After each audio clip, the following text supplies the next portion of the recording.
Stay in my car? Get out. Yep, you stay in. It'll just be 10 minutes. 10 minutes? Get out. Go ahead, sit back and relax. Well, I guess I'll save all this for the DMV. If only they took 10 minutes, am I right? I'm sorry. Take 5. The stay in your car 10-minute oil change. If you see a student being bullied, be supportive. Ask if they're okay and invite them to join you. You'll be an ally and you can make a friend. Friendship! Visit StopBullyingSpeakUp.com and join Cartoon Network to redraw your world without bullying. This hour of the Triangle Sports Leader is powered by Ritchie Law Firm, injury lawyers. Ritchie Law is on top of it. Go to RitchieLaw.com. That's RitchieLaw.com. They score! WCMC-FM HD1 Holly Springs.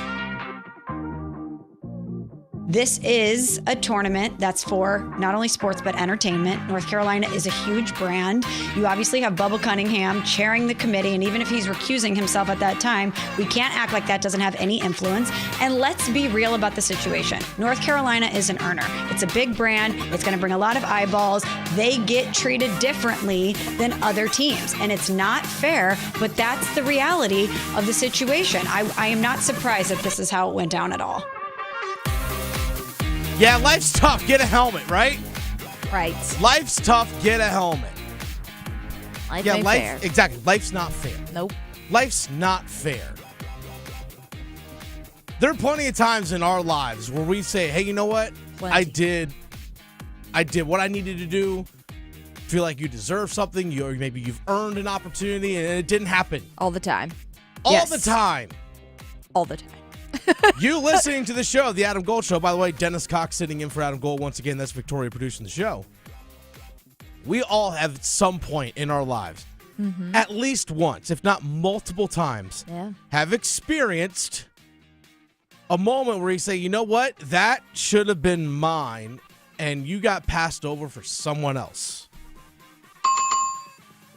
It's called life. It's called life. And if I'm Coach DeVries at West Virginia, I'm telling that to my players. Yeah. But it's also you got to be telling your players. Win more games. Control more of what you can control, which is the scoreboard in games. Tournament gets started today, folks. Oh, I'm excited. NCAA tournament gets started today. Oh, man. I mean, today and tomorrow, the play-in games, the first 4 games out in Dayton, it's the appetizer. It's like, here's the soup and the salad and all that stuff. But then we get the main course starting on Thursday. Right. And then here's second serving on Friday. Love Because it's the exact same amount of games. Yes. And then I'm picking leftovers. Leftovers are great. For the next couple of days after that. It's wonderful. It's a lot of fun. But you know what? Let's not waste any more time, Victoria. Let's get this sucker started.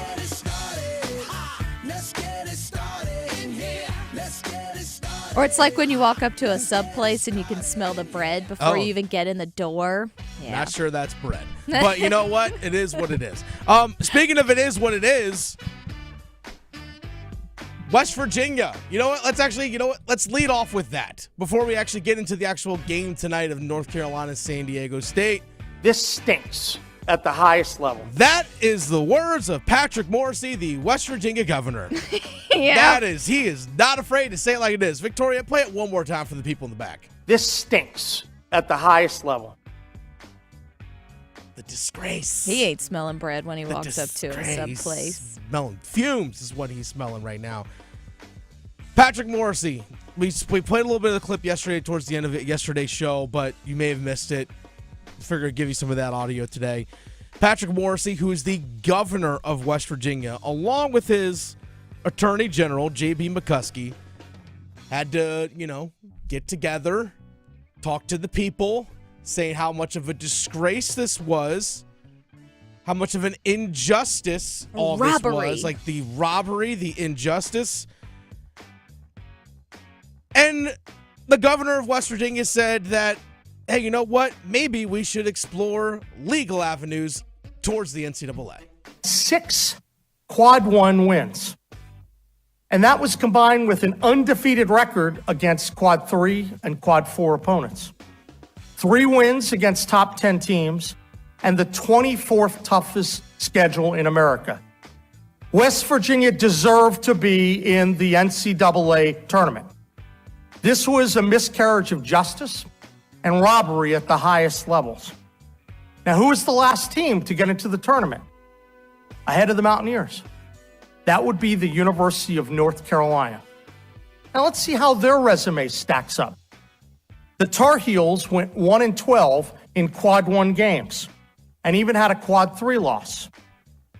And we keep hearing about the importance of these quad 1 wins, but UNC couldn't even get 6 quad 1 wins.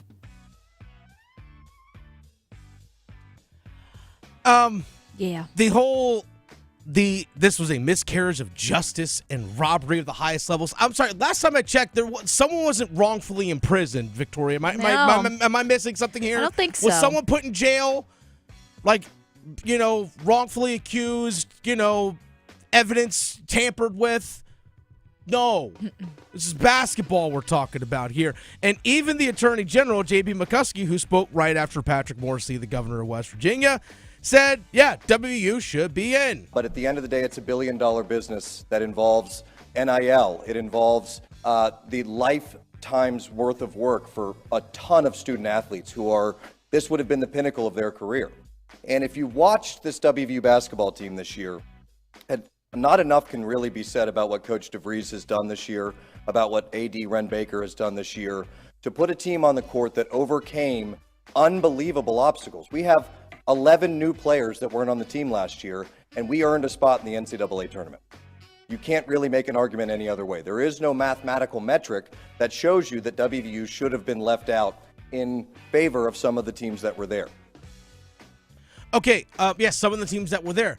Let's throw out some numbers, shall we? Who had a better net ranking? Who had a better KenPom ranking? Who had a better wins above bubble? Who had a better BPI? Who had a better strength of record? Who had a better non-conference strength of schedule? Of all the bubble teams, who was number one in every single one of those categories? It was North Carolina. It was UNC. You know what school actually had a lower net ranking than UNC, a lower KenPom ranking, a lower strength of record, lower wins above bubble, lower non-conference strength of schedule? Who's that? Out of conference strength of schedule, and also only had one win in the quad ones? Xavier. Oh, but Xavier's in. That's, again, I said it yesterday. I'll say it again. I'm like, if you want to point to a team that probably shouldn't have been in, it's them. Their out-of-conference strength of schedule was 147 in the country. North Carolina's was 4th. Their strength of schedule worse than Carolina's. Again, still only one quad 1 win. But here's the kicker as well. Actually, you know what? Let's go ahead and go back to the Attorney General, J.B. McCuskey, giving his thoughts on the selection process. So what we know is that LA has, in what I believe is a relatively antiquated process for selecting the 68 teams that go into the process. And what we're asking for is a level of detail and a level of transparency and a level of accountability so that teams like West Virginia can plan in the future and say, what are we supposed to do to get into the tournament? If having a net ranking of 51 and having 6 quad 1 wins and not losing any quad 3 and quad 4 games, if these are not the things that they're looking for, we need to know what they are looking for, because the people of West Virginia are investing not just their emotion, not just their energy, and not just their time into our Mountaineers. We are investing enormous amounts of the people's money into these teams as well. Stop. You want to throw out numbers? Make sure you put the comparative numbers for all the metrics, not just the ones you want to pick and choose. That's for anyone making an argument for any school to get in. Look at the entire picture. Don't say, well, they only have one quad 1 win. Well, so does Xavier. Okay, well, the net ranking. Well, guess who had a better net ranking than you, J.B. McCuskey, and your Mountaineers? Carolina by 15 spots. Carolina was 36th in net, which factors in quad 1s and quad 2s and quad 3s and quad 4s and your non-conference strength of schedule. All those things factor into net rankings, and they were higher than you at the end of the season. So you want to throw out net? I'll throw it right back at you. You were 51. below pretty much all these other schools. So stop. Look, I get it. You're upset. You're mad. Fine. But if you want to say all this stuff, and I say this as a former college coach and a former college athlete, you say, what more are you supposed to do? What more can I do? Dude, win. Win. Last time I checked, you won 19 games and you lost 13. You lost in the first round of your conference tournament to the dead last team, number 16 in the Big 12 in Colorado. Can't do that. Like, you lost that game. Carolina at least won twice in their tournament, including beating a school like Wake Forest, which was a fringe bubble team as well. You did not do that. They did. Carolina at least won 2 games in their conference tournament. If West Virginia won at least 1 game in their conference tournament, might be a different conversation. But go win. You lost 13 games. That's on you. You lost to the 16 seed in your Big 12 tournament. Not Carolina didn't cause you to lose. Carolina didn't hold you back from winning the game. You did. You lost 3 quad 2 games. You failed to point that out. That's on you. Carolina won all 8 of their quad 2 games. What more could you have done? Again, you lost 13. Schedule tougher non-conference. UNC's non-conference strength of schedule was 4th. West Virginia's 42nd. It's a big difference. It's a massive difference. So guess what? Not every quad 1 game is equal to the other. No. Because guess what? When Carolina goes on to Cameron Indoor to play that quad 1 game, it's a lot different than, you going to, I don't know, name your other middle-of-the-pack Big 12 school. It's not the same smoke. It's not the same. Not all of them are the same. Again, if you really want to complain about a school that shouldn't have been in, Xavier's the one to look at. To me, in my mind, Xavier's the one to look at. I'm shocked that they're in, even ahead of North Carolina. But to silence the noise, Victoria, as we transition to the next thing as we get started. How can UNC silence all this noise? What did we just say, Victoria? Win. Hashtag winning. Winning. Go win. You want to silence the noise? Go win tonight. You want to prove that you're supposed to be in the tournament? Go win tonight. Because guess what? Everyone is against you outside of Carolina fans and people that would be like, hey, you know what? Good for the ACC. Big time. That's it. They are enemy number 1 now. North Carolina got 100% do us against the world. Yes. Us against the world. 100% can do it. You know what? West Virginia and Ohio share a border. Maybe, I don't know why I said it that way, but they're sharing a border, the states do. Maybe a bunch of WVU fans are driving up from Morgantown up to Dayton to root against Carolina. You know what? I'd be okay with that. Mm-hmm. Maybe West Virginia's coach DeVries should, all of a sudden at tip-off, some music plays and he does a run-in, steals the ball, takes out Hubert, WWE style. Is there a smoke machine in there too? Yes. Lasers, cowbells. The announcer's like, by God, it's DeVries music. Yeah, some kid holding a sign that he made on poster board. Yes. Make this all happen. All right. You know what? Actually, make it a triple threat match. You want to win it on the court, win it in the ring, triple threat match, San Diego State, UNC, WVU, right now, tonight, triple threat. Cash in. What's that person doing with a fold-up chair? I don't know. But hey, those are legal in a triple threat match. I know. Whatever you got to do. Put 3 baskets on the floor. I don't know. But Hubert Davis, by the way, North Carolina got held back. I say held back. Their flight got delayed up to Dayton, which, of course, the jokes came flying. They got in about 3.5 hours late than they anticipated. So they still landed at about 6:15, 6:30 is when they got to Dayton. So, again, delayed. So, again, it throws off your schedule and your timing and those kinds of things. And, of course, the jokes started flying like, they must have ran into a quad 1, right? But Hubert Davis, their head coach, talked about how did Sunday play out for him during the selection show. Sunday, we had practice, and we had practice at 4 o'clock. And we practiced, really hard. And at the beginning of practice, I told him, I said, this is the reason that we are. I said, I don't know what's going to happen. And I said that, if we're selected to go to the NCAA tournament, there may be a chance that we have to play on Tuesday or Wednesday. So to have Saturday and Sunday off, that wouldn't be advantageous for us. And so we need to be in the gym working on our, just the fundamentals and the discipline and details, the things that I've talked about all year with this team. And I said, if it doesn't work out, I don't know what the plan is or what's going to happen. So we needed to get back into the gym. We needed to prepare and to work. They had to turn the page in some way, shape, or form after losing the heartbreaker against Duke in the ACC semis. So they had to turn the page. But let's be honest, being in the NCAA tournament is something that is, you might say for North Carolina was given, but they still put themselves in position to be given a spot, and Hubert Davis doesn't lose sight of the fact that it's a privilege to be in the NCAA tournament. Yeah, I just am so excited for our guys. It's, even being at North Carolina, you don't lose sight of the privilege and the thankfulness to be able to participate in the NCAA tournament. So to be selected and to see the reaction of the guys and the smiles and how excited they were to be a part of it after, we found out that we were in the tournament, just talking to them as a group in regards to plans and scheduling, but also asking them, half our team, this will be the first time that they've ever gone to the NCAA tournament. So for guys like, Tyshawn and Vin, and this is something that they have thought and dreamed about their entire basketball life.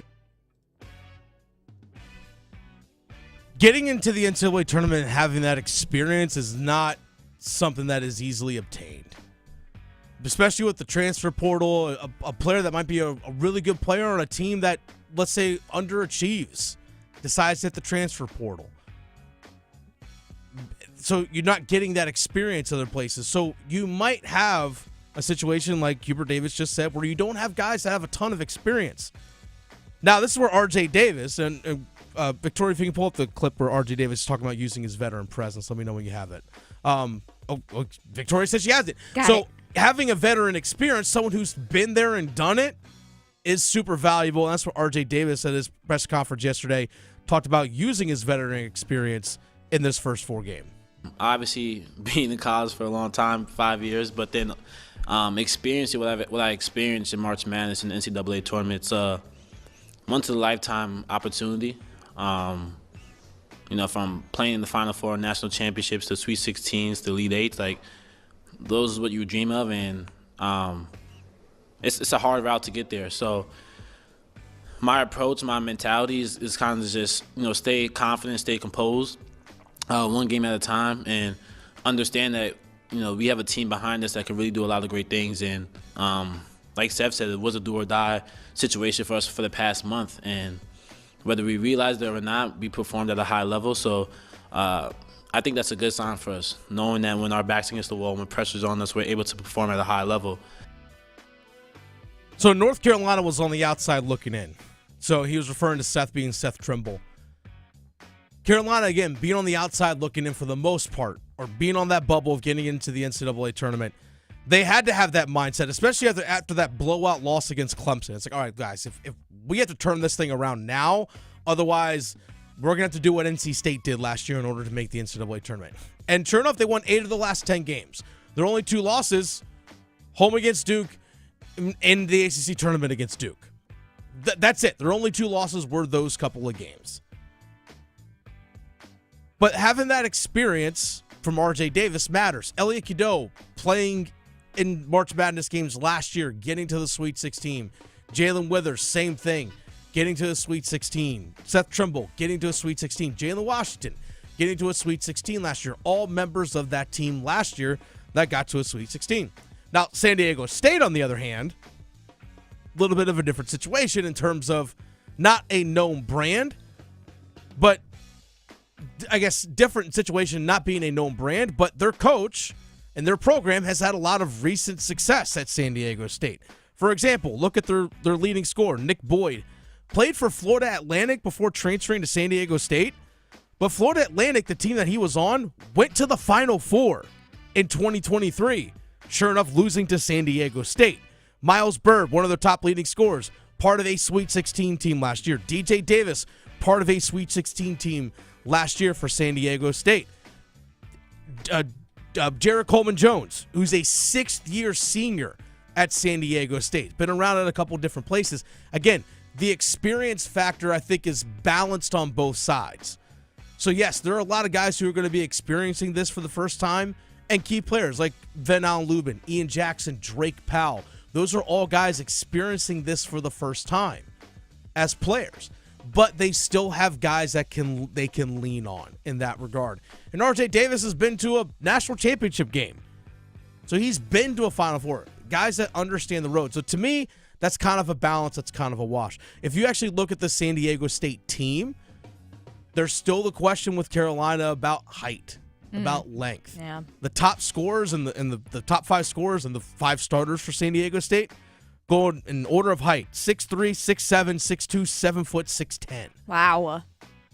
Carolina starts 6 foot, 6 foot, 6'6", 6'9", 6'9". So the height advantage, length advantage is in favor of San Diego State, at least amongst the starting 5. Now, Carolina has been playing bigger, air quotes, bigger as of late, by Jalen Withers playing as the 4, playing more starting minutes as the 4 as a power forward, and Van Allen Lubin being the center. You could bring 6'11" Jalen Washington off the bench. But then putting Drake Powell more at his natural position as the 3, a guy with super athleticism, 6'6", a tremendous athlete, one of the best athletes that are on the floor on any given day. Then you have the guards starting with Cadeau and RJ Davis standing at 6 foot. Elliot Cadeau, when he comes off the floor, you bring in Ian Jackson, who's more of 6'3". Seth Trimble, similar, 6'3", 6'4", both those guys in that range. So not necessarily small, but not necessarily the biggest as well. Again, the size has been an issue this entire season for Carolina, but I will say this, though. It hasn't prevented them always from getting into the paint against other teams' defenses. When they get into the paint, that's always their key, because that's when the ball can start to move. And Jalen Withers at 6'9" has the ability to go down to the low post and defend, but he's basically been a stretch 4, stepping outside and shooting for them. It's going to be a fascinating time tonight watching Carolina. By the way, the game doesn't tip off. It's scheduled for 9:10. Kind of just depends on how the game before them finishes out, how long it's going to take. But it'll be late. Take a nap. It'll be late. Yes, exactly. Get a little caffeine, Mm-hmm. whatever it is that you got to do. Take a little, doze off on the nap this afternoon. Open up the windows. It's a beautiful day. Go lay in a hammock. Whatever it is that you got to do to rest up for tonight. But again, Victoria, the main thing it comes back to is this when it comes to Carolina. If they want to silence the noise about they should not have been in, win. Yep. And win convincingly. Yeah. Like, if you win convincingly, you should be like, oh, you want to say that we weren't supposed to be here?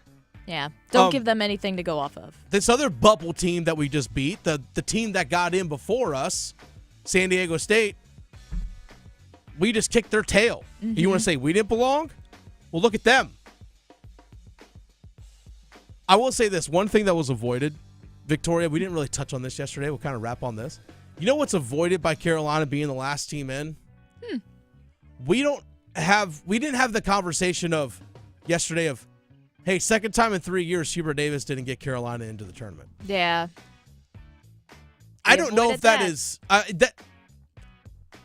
Maybe we stumbled upon something here. Mm-hmm. Maybe Bubba Cunningham doesn't have to answer the questions about, hey, Yeah. your basketball team didn't get into the NCAA tournament for 2 out of the last 2 years. Conspiracy theories. I know. Play the unsolved mysteries music. Tinfoil hat. X-foils. You know what? Let's go tinfoil hat here real fast. Tinfoil hat theory. Mm-hmm. Bubba Cunningham didn't want to have to answer the questions about Hubert Davis. Yeah, he and didn't be want to put be in in a the tough situation. position about Hubert Davis and missing the NCAA tournament for the second time in 3 years.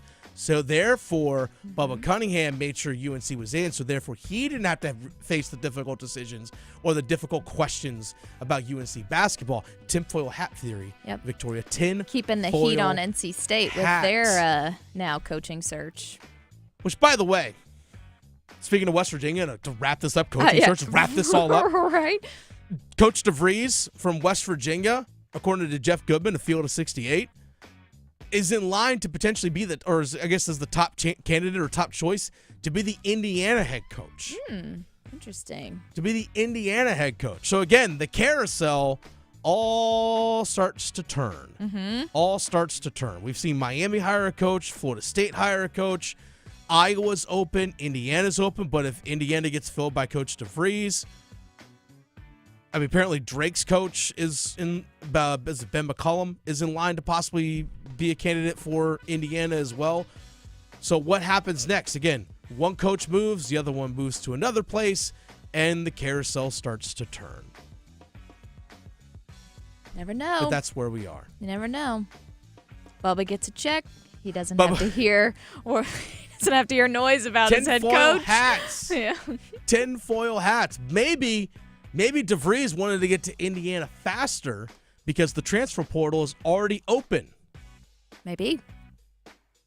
This is the Adam Gold Show. Dennis Cox sitting in for Adam Gold this afternoon. By the way, again, the transfer portal is already open in college basketball, which I'm starting to wonder because we saw a lot of teams turn down invitations to the NIT. And I think a lot of it is a byproduct of players are saying, hey, I'm going into the transfer portal. I'm leaving. At what point, Victoria, do we potentially get, like we do in college football, where you get so many players that even in the college football playoff didn't play because they were trying to go into the transfer portal and the timing of everything with that?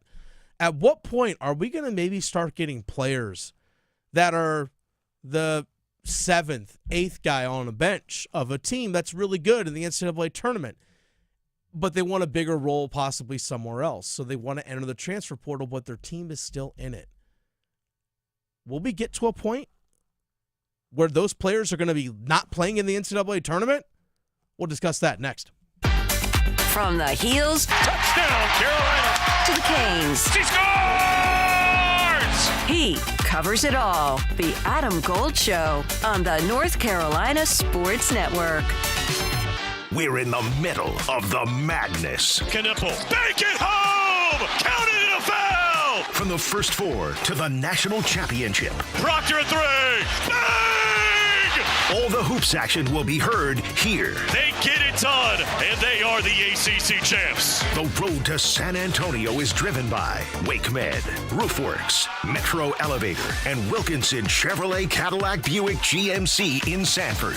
99.9 The Fan, the Triangle Sports leader. Adam Gold here from my friends at FanDuel, America's #1 sportsbook. The tournament begins tonight. Yes! North Carolina could be playing in the second week. I actually think they can, even though they definitely did not deserve a bid to this tournament, but none of those other teams did either. All right, let's move on. Here's what we're trying to do. $1 million in bonus bets is available. You can get a share of it if you pick the lowest seeded team to win. How about 14 seed Montana over Wisconsin, or 14 seeded UNC Wilmington over Texas Tech? Both could happen. FanDuel.com/Adam Gold. FanDuel.com/Adam Gold. Let's have fun. 21 and over and present in North Carolina. Opt-in required. Winning pre-live moneyline wager on lowest seed required. Each $1 million jackpot to be split equally among all eligible winners. Bonus bets are non-withdrawable and expire 7 days after receipt. Restrictions apply. See terms at sportsbook.fanduel.com. Gambling problem? Call 877-718-5543 or visit morethanagame.nc.gov.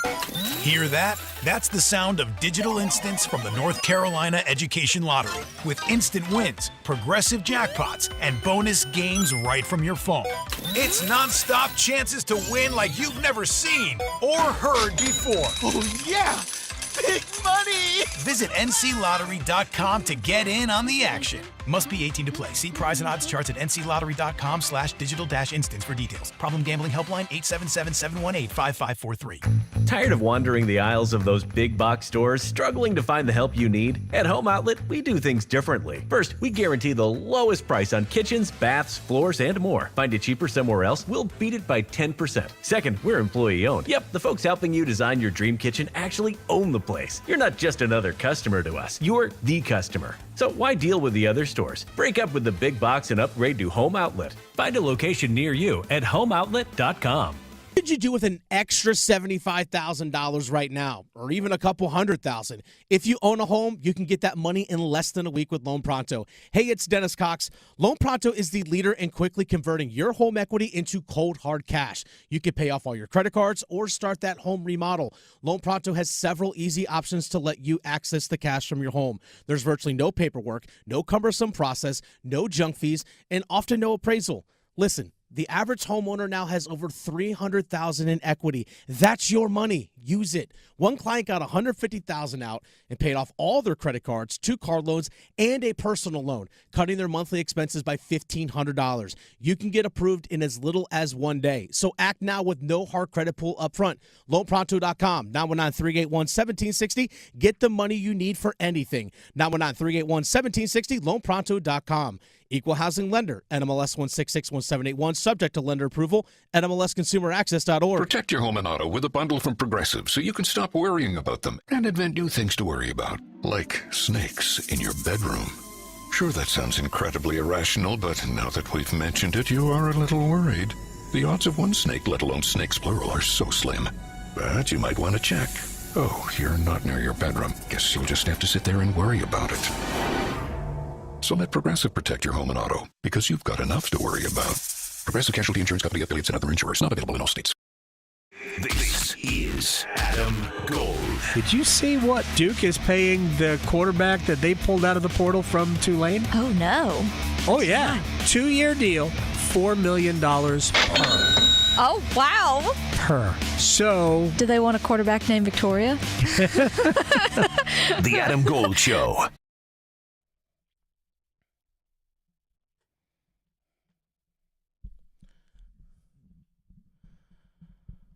So as the NCAA tournament gets underway today, again, we have first 4 action today, including North Carolina taking on San Diego State, which is, by the way, one of the coolest things about the NCAA tournament is sometimes you get to play schools you normally wouldn't face.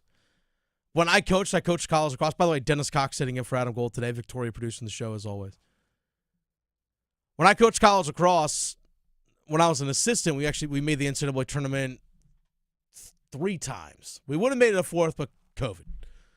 But made the NCAA tournament 3 times. And I always thought it was fun because we got to face schools from regions and people that we normally just would never see, which is a lot of fun. So that's kind of neat. You're seeing San Diego State taking on North Carolina. A San Diego State team that has had a lot of success in recent years. A couple years ago, they went to the national championship game, lost to UConn, and then last year in the Sweet 16, lost to UConn, who ended up winning the national championship. So UConn's been their Achilles heel. But now they get to face another blue blood, North Carolina, in the first 4 today, again, which is a lot of fun. But how is the way college sports are changing and evolving and rapidly just changing in front of our eyes? It's a moving target that no one knows where it's going. But with the transfer portal, it's now open in college basketball. As soon as the regular season ends, transfer portal open. So we're already starting to see a ton of guys entering the transfer portal, including, for example, Virginia Tech guard Jaden Young, who's actually from the state of North Carolina, entering in the transfer portal. Averaged about 8 points a game this past year. You've seen another guy, for example, Wyoming guard, 6'3" senior, Obi Agbim, 17.6 points per game into the portal. My favorite name in the transfer portal, Victoria, the Missouri Valley Conference Rookie of the Year, who averaged 15.5 points per game this season, All Right. Oh, perfect. His last name is Wright, Wright, right. And his first name is All. A-L-L. Interesting. All Right. I have never heard someone's first name be All. He's from Valparaiso. Again, Missouri Valley, but All Right. I'm like, well. Everything's all right. It's okay.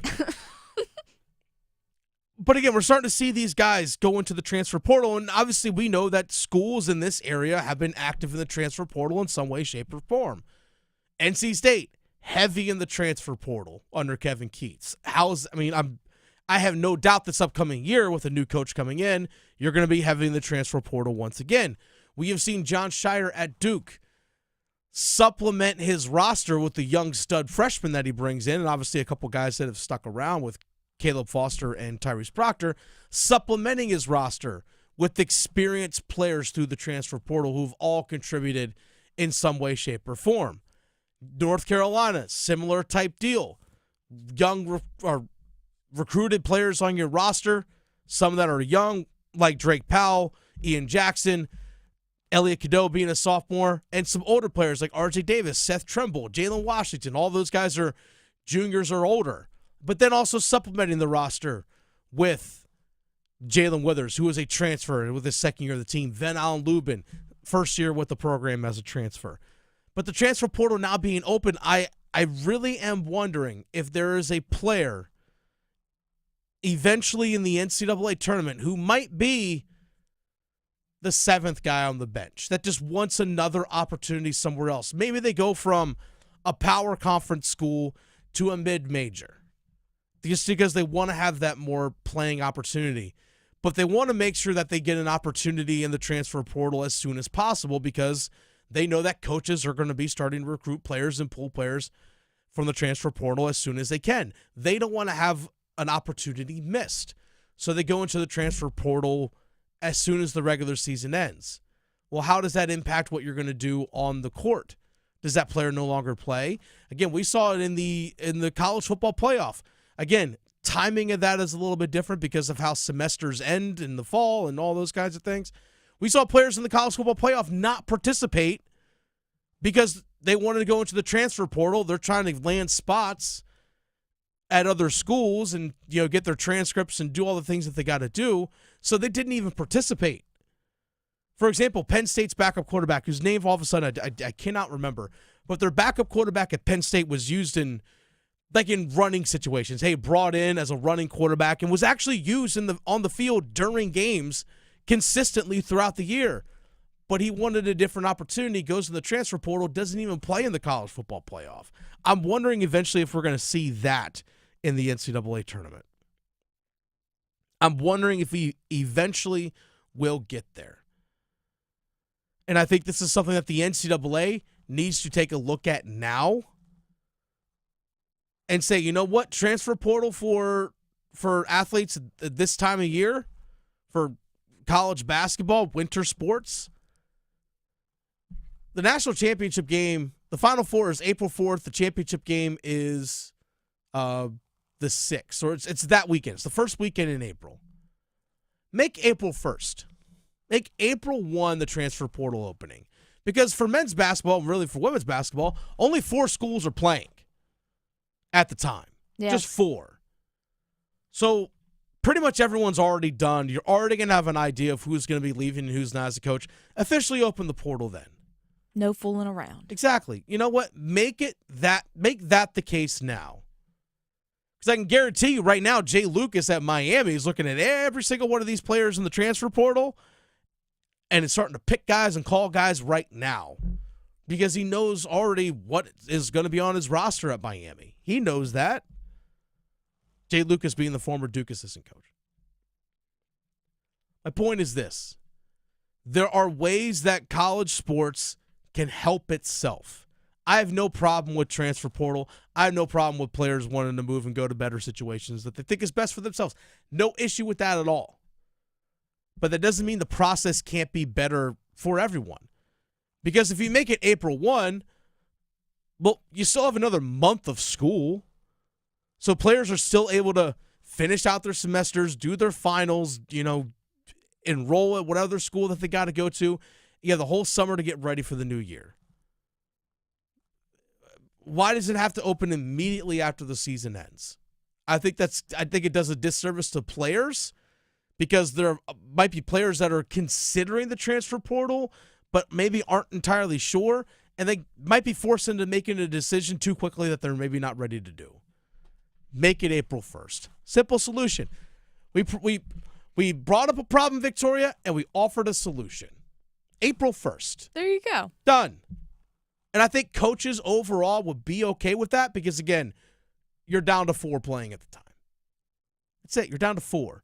And those coaches probably are already going to have an idea of what they're going to need to do recruiting-wise. They're not losing a whole lot. Make it April 1st. We avoid so much.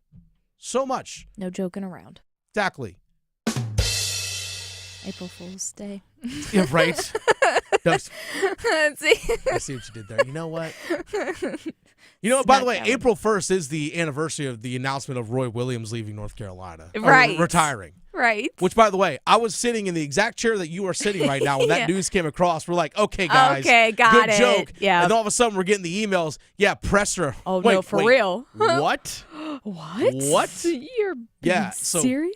April 1st means something a little bit different for me. Yeah.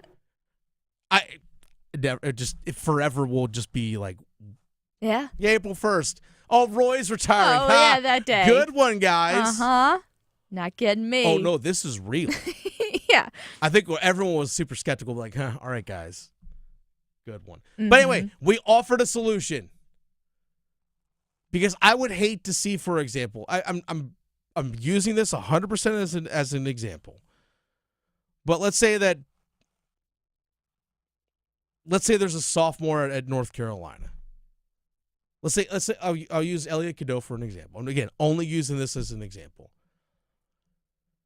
Maybe he's expecting, hey, there's other guys coming in. Maybe he wants a different opportunity, a different change of scenery, whatever it is he wants. And he's a sophomore. Like, is he going to have to be essentially forced to enter the transfer portal now? Even though his team's still playing? I think it's kind of unfair to both him and his team. Offering solutions, Victoria. It's the Adam Gold Show. Dennis Cox sitting in for Adam Gold this afternoon. Victoria is producing the show. By the way, if you missed any of the show, check out the Best of the Adam Gold Show podcast. But also, we want to hear from you. Yeah. So also one-timers, if anybody has suggestions, I've already got one ready for you. So, yeah, I know. All right. Exactly. Don't cheat and look at it. I will not. I will not look at it. But in our 99.9 The Fan in Raleigh is the flagship station for the Adam Gold Show. If you go on 99.9 The Fan on YouTube, just go to YouTube, search 99.9 The Fan, 99.9 The Fan. You'll find the station's page. Subscribe there. We will love and appreciate it. But you also can watch the show. You can follow us along. There's a live chat going on in the YouTube stream. We want to have you guys as part of it. We want to have you all. We love seeing the back and forth. For example, people talking about UNC and quad ones and net rankings and all these other things, and just people having the conversation. We'd love for you guys to be part of that conversation, so make sure you do subscribe there. And again, that's where you can leave one-timer questions, which Victoria will pose next. Making more sports sense than social media trolls. The Adam Gold Show on the North Carolina Sports Network. Hey, it's Adam Gold from my friends at FanDuel, America's #1 sports book. We are knee-deep in March. The month is crazy. Some even call it mad. Time for your college basketball promo of the week. You can get a share of $1 million in bonus bets if you bet on the lowest winning seed of the day. That's an upset you will not be upset about. See what I did there? FanDuel. Best place to bet on the tournament, FanDuel.com/AGS. Download America's #1 sports book today. FanDuel.com/AGS. It's a dog of the day. You will be happy you did it. In March, anything can happen. 21 and over and present in North Carolina. Opt-in required. Winning pre-live moneyline wager on lowest seed required. Each $1 million jackpot to be split equally among all eligible winners. Bonus bets are non-withdrawable and expire 7 days after receipt. Restrictions apply. See terms at sportsbook.fanduel.com. Gambling problem? Call 877-718-5543 or visit morethanagame.nc.gov. The Body Armor State Games are coming to Greensboro this June. Registration is open to athletes of all ages and skill levels in 20 different sports. The Body Armor State Games feature 11,000 athletes and 600 teams. Don't miss out on North Carolina's largest sports festival of the year. Visit bodyarmorstategames.org today. That's bodyarmorstategames.org. The Body Armor State Games are proud to partner with Truist, Lowe's Foods, and Blue Cross and Blue Shield of North Carolina. Every day, people battling addiction suffer in silence. Because of stigma, they fear judgment. They fear being labeled, and too often, they don't get the help they need. But you can help change that. Join the Governor's Institute and be a superhero in the overdose battle campaign. Learn how to break the stigma, support those in need, and save lives. Visit governorsinstitute.org/superhero to get involved. Be a hero, fight stigma, save a life. Did you know that since you have public power, your electricity is operated and controlled by people in your community, not by a for-profit, investor-owned company? These local folks are directly accountable to you. They don't answer to shareholders. They make decisions for the good of your community. What's more, your public power provider invests in your community, providing jobs and supporting your local economy. Local people working together to meet local needs. That's public power. Learn more at electricities.com. The North Carolina Department of Health and Human Services is looking for people age 21 or older to volunteer in long-term care facilities. Community Advisory Committee volunteers help residents and their families advocate for the needs of individuals living in long-term care facilities, such as nursing homes, assisted living facilities, and family care homes. Volunteers must complete orientation and training to become designated and certified representatives of the Long-Term Care Ombudsman Program. Visit ncdhhs.gov/aging to find your county's ombudsman. From the mountains to the coast, there is tremendous pride in North Carolina agriculture. NC Forever Farms is a program recognizing family farms that are protecting precious working lands vital to the future of agriculture. Through permanent agricultural conservation easements, these NC Forever Farms will always be protected from development. Learn more about preserving family farms through the Farmland Preservation Division of the North Carolina Department of Agriculture and Consumer Services by visiting ncadfp.org. Dear North Carolina, for 70 incredible years, you've been by our side. From Mr. Rogers' Neighborhood to the wonders of Antiques Roadshow, from This Old House to NC Weekend, we've explored, learned, and grown together. Because of your support, PBS North Carolina has gone beyond the screen, inspiring, educating, and entertaining in classrooms, at home, and on the go. Celebrate with us when you watch new programming on PBS NC or stream anytime on the free PBS app. Learn more about PBS North Carolina at pbsnc.org. One Adam. Gold. One Adam. Gold. So I was reading an article about the 10 oddest Guinness World Records, and the thing that caught my eye was most skips by a cat in 1 minute. This woman has a jump rope and is skipping with her cat. Okay, I have got a cat, and let me just tell you, the skipping alone would cause this, but swinging a jump rope anywhere near my sweet kitty Carol, she'd be gone for like 5 days. The Adam Gold Show.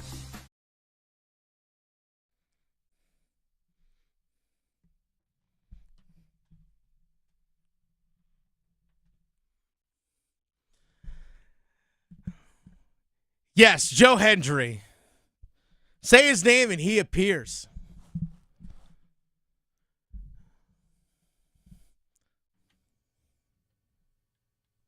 This is where you're supposed to wave your hands, Victoria. Oh, is that what we're side? doing? Is that what we're supposed to do? Because you believe in Joe Hendry?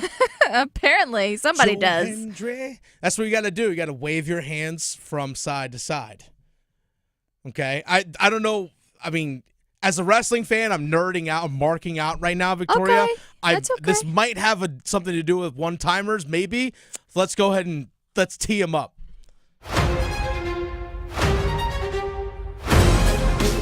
Yes. Well, Okay. It definitely does, because as an MMA fan, I don't know who Joe Hendry is. Oh, that's fine.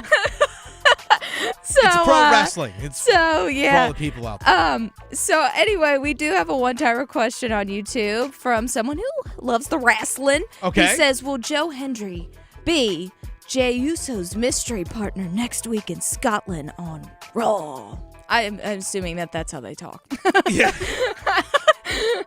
Monday Night Raw. Monday Night Raw. In Scotland. I mean, that makes perfect sense. 100% has to be now, I think, right? I mean, Joe Hendry is from Scotland. By the way, Joe Hendry is one of the hottest, if not the hottest thing going in professional wrestling right now. One of the hottest names going. He's from Scotland. He's been making appearances with WWE. He actually is full-time with TNA Wrestling, Impact. Okay. He's actually the Impact champion, so he's the champion of that promotion, but WWE does have a working relationship with TNA. So we have seen Joe Hendry make appearances in the NXT brand of WWE, which is their developmental brand. He also appeared at the Royal Rumble. So him appearing in Scotland, that place would just go absolutely nuts. He's totally over with fans, as is Jey Uso. It's 100% will be perfect. Absolutely. Okay. All right. Does he like blue? I see a lot of blue on there. Does he like, yeah. Well, he's from Scotland. Yeah. It's one of their colors of their flag and all that. Yes. Okay. Does that make sense? All right. So, okay, that makes sense why you bumped with Joe Hendry's theme song. Yes, exactly. I learn something new every day. This one, I think this one's for me. Chef Wolf said, what do y'all think about NASCAR George's call from Clinton Yates' show yesterday? It was fantastic.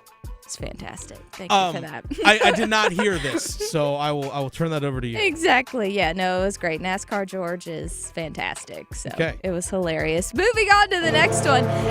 This is also from our YouTube stream. If you had 5 units to put on one plus game in the tournament, which game would you pick? If I had to put 5 units on just on one plus game, like, are we talking like plus one money? Underdog? I'm assuming they're meaning an underdog. Okay, so like a plus on the money line. So an underdog. One that is very tempting to me, VCU playing BYU. VCU, I think, is, if I remember correctly, is a plus. I think I actually just had it pulled up. I think they're plus 130. Yes, plus 136. Virginia Commonwealth. That game is on Thursday at 4:00. That one to me feels like that's the one I probably would go with. Would be VCU at BYU again, plus 135. So the spread on that one is only 3.5 points. It might be that one. That's one I'm super tempted by. Would probably be that. I'm also wondering as well is that so Ryan Odom, the coach of Virginia Commonwealth, his name has been linked with NC State. Also, McNeese State coach Will Wade has been connected with NC State as well. McNeese State is a 7.5 point underdog against Clemson. If you're an NC State fan, do you want these guys to win in the tournament? That might raise their price if they win in the tournament and go far and pull off these upsets. Or do you want them to be knocked out of the tournament right now? That way they can actually be at NC State, hired, starting recruiting, getting guys out of the portal and all that stuff right now. I'm curious what State fans think. Yeah. That is interesting. I'm really curious what State fans think in that regard. Yeah.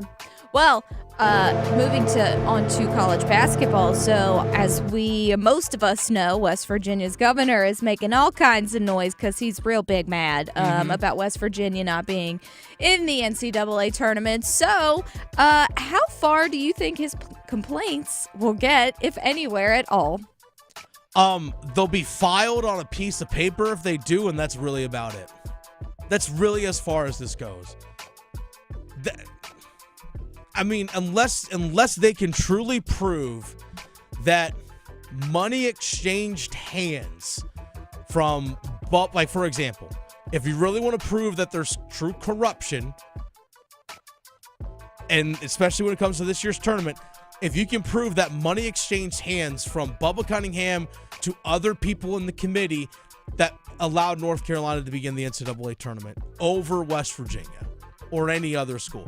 If you can prove that, by all means, do it. But let's have an honest conversation here, folks.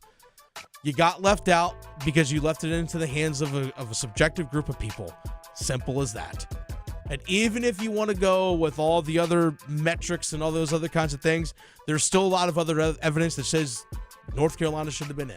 So no, I think it goes onto a piece of paper that gets filed somewhere, and that's it. Yeah. Well, we shall see how that goes. We've got a new one from Smokey on our YouTube stream. Speaking of NC State, do you think NC State will make the NCAA tournament or college football playoffs first? Oh, NCAA tournament. It's just easier to make the NCAA tournament.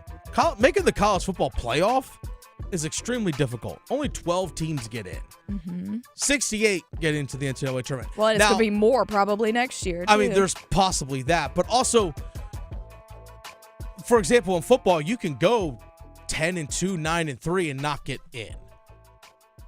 Whereas we saw last year, NC State wasn't going to make the NCAA tournament, but they went in and ran the table with the ACC tournament and earned their way in. So to me, it's the NCAA tournament before. It's also just a lot easier to put together, in my mind, a more competitive basketball roster than a football roster. Just because, again, the sheer volume of people. Simply that. Now, I understand with the NCAA tournament, there are more schools eligible than the college football playoff because you have the different levels of FBS, FCS, and those kinds of things. But to me, it's the NCAA tournament. That's a pretty easy one in my mind. Yeah. Well, and this probably will be last but not least, moving on to our Carolina Hurricanes. Okay. So, do you believe that the Canes will use a low draft pick to try to get maybe a solid goaltender? Use a low draft pick? Yes, this was also a question on the YouTube streams. Are you talking? I'm curious, like a low draft pick, like they just draft someone in the late rounds, or are they talking about trading? That's what I'm curious of where the question is. Because I like the idea of both. Generally, goaltenders, it's really interesting. Goaltenders in the NHL generally don't get drafted in the first round because finding goaltenders is such a crapshoot. You see a lot of second, third, fourth, I'm okay with in hockey if you draft a goalie just about every year. Because you never know what one's going to flurry. Like which one's going to blossom, which one's going to flourish. So that's what I would say. And if it comes to trading for one, as long as if they're good, yes, I would absolutely do that. For low round picks, 100%.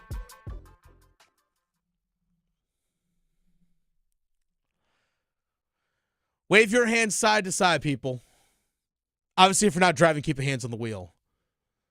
Do you believe in UNC winning tonight? We'll discuss that next.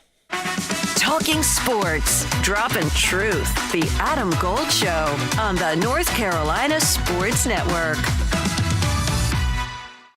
Adam Gold here from my friends at X Golf and Carry, the premier indoor golf experience in the Triangle. And coming up on Saturday, March 22nd from 12 to 3, I will be out there and we are going to be having a great time, just like everybody's been having there for about a year. That's right, a year, a celebration. Great golf, great games, great prizes, PGA Pro on site. We're going to have so much fun. You're going to want to pinch yourself or something. PlayXGolf.com/carry. 12 to 3, Saturday. See you there. Organize easy. Organize tough. Customize your work truck or van with upfit solutions from Van Products. Steel and aluminum shelving, toolboxes, data files, cabinets, drawers, conduit carriers, ladder racks, everything safe and secure. Everything built as unbreakable as you by Adrian Steel. Backed by the best warranty in the business. 3 years, 36,000 miles. Everything custom installed by Van Products so you know it's done right. From a single work rig to a fleet, choose custom installed upfit solutions from Van Products. Welcome to AT&T. How can I help? Hey, I thought I could trust my twins with my phone, but they outnumber me, man. Whoa, that's a lot of glitter paint. Let's trade lives. At AT&T, everyone can trade in an old or glittered iPhone. Any year, any condition, and save on a new iPhone. Ask how to get iPhone 16 Pro on us. New and existing customers. Savings vary by device and trade-in combinations. Restrictions apply. See att.com for details. AT&T. Connecting changes everything. Hey, what's up, y'all? This is Ross with Egg City Customs. Spring Energy is here, and we are excited about all of your projects. We have kicked off this year with a lot of big things happening around the shop, including new hours and additional space. If you have never toured our shop before, come visit us in Zebulon. We would love to show you around. For official shop tours, check us out on Saturdays, 9 a.m. to 6 p.m. From shop services to finished products like custom tables, countertops, outdoor pergolas, and furnishings, we have you covered. To learn more, check us out now at oakcitycustoms.com.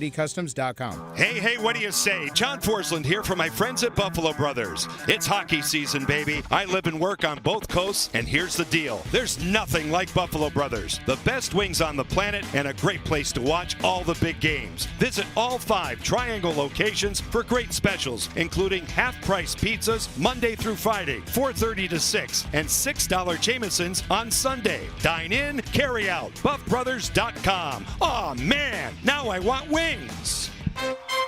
See if you're a winner every night.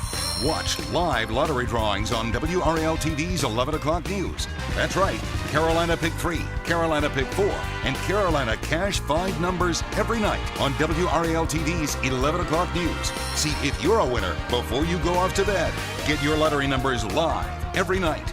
North Carolina, Education Lottery. Only on WRAL TV's 11 o'clock news. The next disaster is coming. Make a plan. Keep extra medication on hand. Make copies of important documents.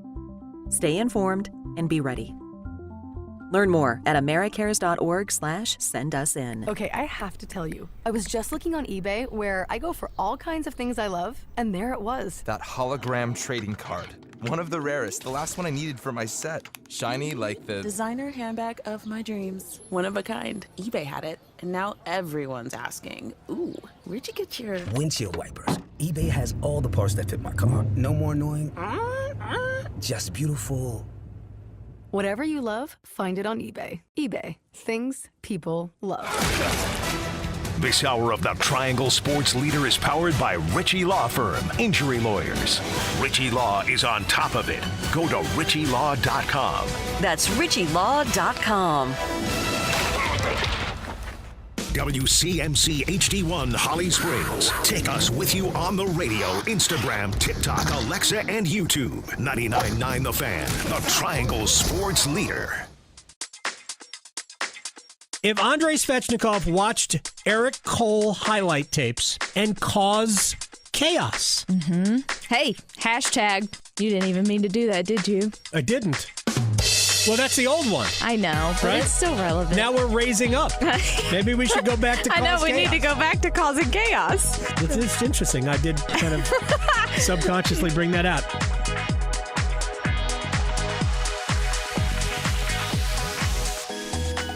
Will Andrei Svechnikov make the upcoming road trip for the Carolina Hurricanes? That's a big question. Yeah, and if he doesn't, who's filling his shoes? Well, I think they just There's roll the multiple same guys. lineup that's going on right now. The big question is, you always want to bring an extra player with you when you go on these road trips. Obviously, the Carolina Hurricanes are dealing with injuries with Andrei Svechnikov and Dmitry Orlov, upper body injuries respectively. So that's why you're seeing Tyson Jost still in the lineup. That's why you're seeing Scott Morrow playing in the lineup now. I don't know who they bring along with them. We are going to talk some Canes coming up here in about 20 minutes. We'll talk a little bit of Carolina Hurricanes. But the big one tonight, Canes don't play until Thursday, late Thursday night, Canes after dark. But tonight, Victoria, the big thing starts. We get the appetizers, I like to say. The first 4 games, they start tonight in Dayton. First 4. They get 2 games tonight and 2 tomorrow. But the big one, North Carolina. North Carolina at home, I guess, or maybe they're technically the home team. I don't know. They might be technically the road team. Anyway, doesn't matter. Neutral site. It's in Dayton. They take on San Diego State tonight. And with all the noise that we started hearing at 6:02 p.m. Eastern time when we found out that North Carolina was actually in the NCAA tournament as the last team in, and all the discourse, all the yelling and screaming, the people yelling, the miscarriage of justice when it comes to North Carolina getting in the NCAA tournament, because people say, oh, well, Bubba Cunningham, he's the chair of the committee, all that, blah, blah, blah. That's the reason why they got in. You want to silence all that crap? North Carolina, go win tonight. Pretty simple. You want to silence the crap, go win, and win convincingly. And then go into the next round of the tournament and look damn good doing it in the first round as well.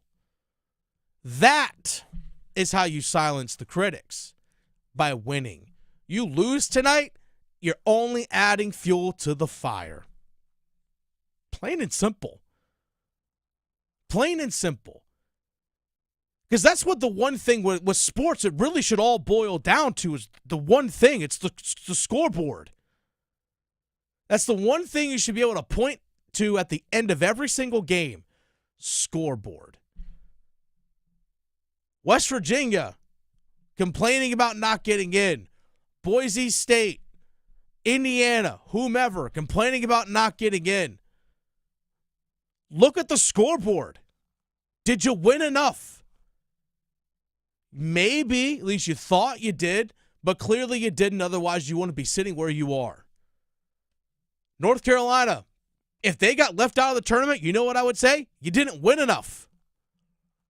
Same with Xavier, San Diego State, whomever, Texas, the last 4 teams that were in. I would point to the scoreboard and say you didn't win enough. Ultimately, this all comes down to that. We could talk about metrics, who's sitting on the committee, and all that stuff, blah, blah, blah, blah, blah. But it all boils down to one thing. Can you win? Do you win? Did you win? All comes down to that. You want to silence all the critics, silence all the noise? Go beat the brakes off of San Diego State by 18 tonight and go, oh, I'm sorry, you didn't think we belonged here? That's what you can do tonight. Silence people by winning. Because if you don't, let's say the opposite happens, you lose by 18 against San Diego State, man, it's only going to make things even more difficult. And then, I guarantee you, the questions are, well, North Carolina didn't deserve to be in. Look at the score. They didn't deserve to be there. Clearly, they only got in because of Bobby Cunningham. Clearly, Hubert Davis, we should actually look more at him critical because, the only reason you made the tournament this year and not miss it for the second time in 3 seasons is because your AD was the chair of the committee. So the criticism and everything points even. The arrows become sharper. They point more directly at you. That's what's going to happen if you don't take care of business tonight. Simply put, it comes down to the scoreboard. And that's the whole point of sports, right? There's a reason why they keep score. Doesn't matter what your metrics are. The only one that truly matters is points.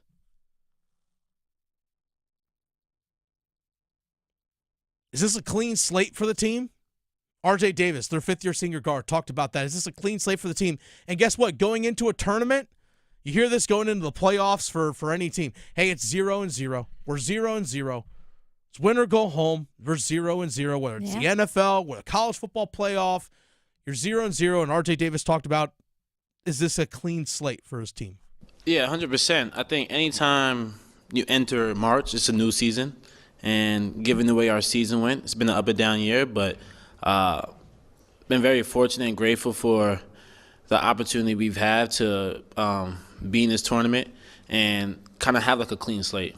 It's 0-0. What happened in the regular season, what happened in the AC tournament is now in the past, and we're focused on winning some games in March. So you got to have that mindset and that mentality going into it because it could be anyone's game. And I think that's been shown previously throughout the whole years of March Madness. So, but it's a fun time. And at the same time, it's just like one game at a time. And you got to have that approach. You got to have that preparation going into each game, each practice, because it could be anyone's game. So it's a clean slate for sure. So I was fortunate enough to coach in the NCAA tournament as an assistant when I coached college women's lacrosse. And one of the things I had to constantly remind my players when we got into tournament games, or even in conference tournaments, for example. I've coached as a head coach and assistant in conference tournaments, gotten to conference championship games, the whole deal. The one thing I had to remind my players all the time was because the stakes are so high. It's the win or go home mentality. Sometimes players can get tense. Again, coaching lacrosse, they would grip the sticks too tight, whatever it might be. Players sometimes would try and do too much. They felt like they had to be something more than what they actually are in order to be successful. And as a result, they ended up being something other than themselves when being themselves is what got them to that point, if that makes sense. When you're trying to be someone that you're not, oftentimes you underperform. And that's something I constantly had to tell my players. Be yourselves. Do what got you here. Now, do it to your full capability. Do it to your full effort. Do it to your max. But still have to be yourself. Oftentimes, with young players in these big moments, they feel like they have to win the game on one play. Like, it's 2 minutes in. I have to win the game on this play. Like, I have to get to the rim and make this crazy shot because we got to win this game. And sure enough, it ends up being a turnover because you get an offensive foul and you end up hurting your team as a result, as opposed to just winning the play. Don't win the whole game on one play, just win the one play. And then win the next one, and then the next one, and then the next one. This is where experience matters. RJ Davis has been to a Final Four, been to a national championship game.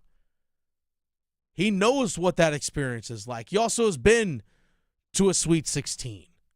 That helps. He also knows what it's like to not get in. Mm-hmm. He's been there before, too. So he's been in a few different spots as a player. Elliot Cadeau, as a sophomore, got to a Sweet 16 last year. As a starter as well, Seth Trimble, coming off the bench, Sweet 16 last year. Jalen Washington, Sweet 16 last year, coming off the bench. Same with Jalen Withers. Get to that point. That's valuable experience because those guys can turn to Ian Jackson, Drake Powell, Van Allen Lubin, and hey, don't forget to tell those guys, hey, don't forget to breathe. Don't forget to breathe. Be yourself. Be in the moment. But on the flip side, San Diego State, they also have a good amount of experience themselves as well. Nick Boyd, who's their leading scorer, before he got to San Diego State, went to multiple NCAA tournaments with Florida Atlantic, including getting to a Final Four just a couple of seasons ago, ironically losing to San Diego State. Miles Byrd, part of the San Diego State team last year that also went to a Sweet 16. DJ Davis, part of a Sweet 16 team last year with San Diego State. So they have experience as well. They can also turn to their young teammates or maybe guys that transferred in and haven't been in this experience before and say, hey, guys, don't forget to breathe. Let the moments come to you. Just go win a play. I'm looking forward to tonight, Victoria. I think it's going to be a fascinating game. I think Carolina actually might be favored in this one by a few points. Yeah, I think they might be big time. I think last time I saw them, they were like minus 360 potentially, but that was actually money line. They're minus 205. Okay. On money line, it's a 4.5 point spread. North Carolina is favored by 4.5. So again, that's in basketball 4.5. It's right. That's a couple possessions. That's for sure. Yeah. I mean, one bucket goes a different way on each side of the floor. Get a 3 and a foul or something, and you're in it. Exactly. So really, it's a couple possession game. It should be a tight one tonight. I'm excited for it. It'll be intense. I feel like it's going to be intense, like more intense than maybe some other matchups, because I think both teams want it, but we'll see. It's going to be a test of composure for both sides. Because I feel like, again, I've seen it as a coach. I've seen teams just simply lose games because they lost their composure. Mm-hmm. And like they had leads and they freaked out because they had the lead. And they're like, all right, let's just hold on, as opposed to continuing to make winning plays before you know what they're losing. Yeah. I mean, I've actually coached in a game one time where my team we fell behind 8-0. Yeah, coaching lacrosse. We fell behind 8-0. And we came back and won. We were 15 minutes into a 60-minute game. We fell behind 8-0. We won 15-13. There you go. Not because of something that we did. I 100% will say this. Not because of something that we did. Now, we just slowly chipped away. I just told my players, hey, look, just make this. They were trying to win the game on one play, as opposed to, I said, just go win a play. Like, go pick up a ground ball, go make a pass. Like, just do the little stuff. It'll all start coming. The other team tried to hold on, like desperately try to hold on, and they started playing tense because they felt like because they had this lead, okay, if we just hold on for the next 45 minutes, and we chipped away. And I knew in the second half, I said, if we tie this game, we're winning it. Yeah. And we didn't actually take the lead until the final couple minutes of the game, and we won by 2. Well, that's good. Because the other team will snowball in the wrong direction, so if you keep your calm. Exactly. They lost their composure, and they played to not lose as opposed to playing to win. That kind of stuff can happen in these kinds of games. Maybe UNC will keep their composure. They've been there. Exactly. They've been there, but so is San Diego State. So is their coach. They've been there just like North Carolina has. Now, obviously, North Carolina has the history and tradition, but history and tradition doesn't help you win tonight. It doesn't. It doesn't. Because, I mean, unless Hubert Davis obviously wants to lean on the teams that he played for. I mean, that's really about it. But, I mean, coaching's coaching. It's going to be a fun one tonight. We'll do our picks and stuff a little bit later. It's the Adam Gold Show. Dennis Cox sitting in for Adam Gold this afternoon. Can Duke, one of the 1 seeds in this tournament, can they make a long run? Also, what should we expect over the Carolina Hurricanes over the last few weeks of the season? We'll have that next. Questioning goalie interference calls since day one. The Adam Gold Show on the North Carolina Sports Network. Listen every afternoon for The Drive with Tim Donnelly. Kevin Keatts fired as head coach of the NC State men's basketball team. Regardless of what you think of Coach Keatts, good coach, bad coach, indifferent, the next coach, their success relies on better financial support. NC State just hasn't had the NIL funds to compete for an ACC championship every year, and that has to change. The Drive with Tim Donnelly, 3 to 6 on 99.9 The Fan. Adam Gold here from my friends at FanDuel, America's #1 sports book, and it is time. The tournament is here. I think North Carolina could end up in the second week. I don't think they're going to lose tonight to San Diego State, but that's not why we're here. Why we're here is to get you a share of $1 million in bonus bets if you pick the lowest seeded team to win. How about Yale to upset Texas A&M, the 13th seed and the Ivy League champion? I also like McNeese State to beat Clemson. Don't feel like that's going to be the lowest seeded team to win. FanDuel.com/Adam Gold. FanDuel.com/Adam Gold, and let's enjoy some basketball. 21 and over and present in North Carolina. Opt-in required. Winning pre-live moneyline wager on lowest seed required. Each $1 million jackpot to be split equally among all eligible winners. Bonus bets are non-withdrawable and expire 7 days after receipt. Restrictions apply. See terms at sportsbook.fanduel.com. Gambling problem? Call 877-718-5543 or visit morethanagame.nc.gov. Which of us, detective, do you suspect is the millionaire? The evidence is everywhere. Your diamond necklace, Monty's new yacht, and the butler's new convertible. Admit it, you're all Maximilian scratch-off winners. Of course we are. With 25 prizes of $1 million, you could be too. New Maximilian from the North Carolina Education Lottery. Must be 18 to play. Approximate overall odds of winning are 1 in 2.95. Problem gambling helpline 877-718-5543. We want to invite you to Atlantic Spas and Billiards to bring more relaxation, wellness, and fun to your home. Sit in a hot tub from Hot Spring or Caldera. Relax in a hot sauna from Finleo, or swim in our showroom in our endless pool. We have a fully stocked game room showroom with darts, ping pong, foosball, air hockey, pool tables, and more. Everything we sell for your home, from hot tubs to grills, from saunas to pool tables, promotes relaxation, wellness, and fun. Atlantic Spas and Billiards on Glenwood Avenue in Raleigh and Market Street in Wilmington, AtlanticSBNC.com. Jake from State Farm. I just beat my running PR, so I'm celebrating with the Banana Bonanza smoothie. Hey, and you can keep celebrating when you create an affordable price just for you by bundling your home and auto with the State Farm Personal Price Plan. Go bananas. I will. Hey, make it a large. Bundling, just another way to save with the Personal Price Plan. Like a good neighbor, State Farm is there. Prices are based on rating plans that vary by state. Coverage options are selected by the customer. Availability, amount of discounts and savings, and eligibility vary by state. Want to score points with your boss? Recruit RoofWorks to your building maintenance team to handle your commercial roofing needs. Hi, this is Holly with RoofWorks. We've helped hundreds of Triangle businesses with their commercial roof maintenance, repairs, and if necessary, total replacements. Our pros come to your site, assess your roofing needs, and then give you a range of options to fit your budget. And we'd love to work with you. For roof maintenance and repair, contact us today at roofworks.com. That's roof, WERKS.com. Time is running out, folks. I need you to go to caniacsbike.com. Dennis Cox here for the Law Tigers. The Carolina Hurricanes, Law Tigers, Tobacco Road, Harley-Davidson, and Shiny Side Paint are all teaming up once again to give one lucky fan a custom Caniacs motorcycle. Simple to enter. Go to caniacsbike.com. Sign-ups last until April 6th. The bike will be given away on the final home game of the season. caniacsbike.com. Law Tigers is a network of independent law firms who are members of the American Association of Motorcycle Injury Lawyers. Law Tigers is not a law firm. Gold. Gold. Some of the best trades ever made are the ones you don't make.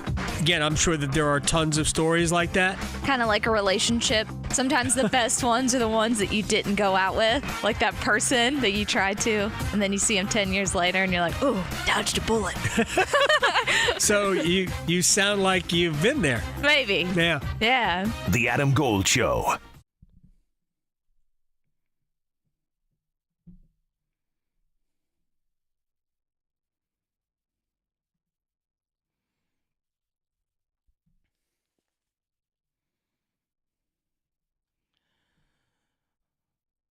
NCAA tournament gets started tonight.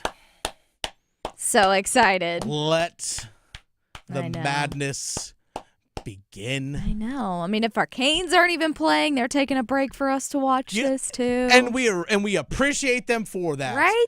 And for example, they're going out West Coast. Mm-hmm.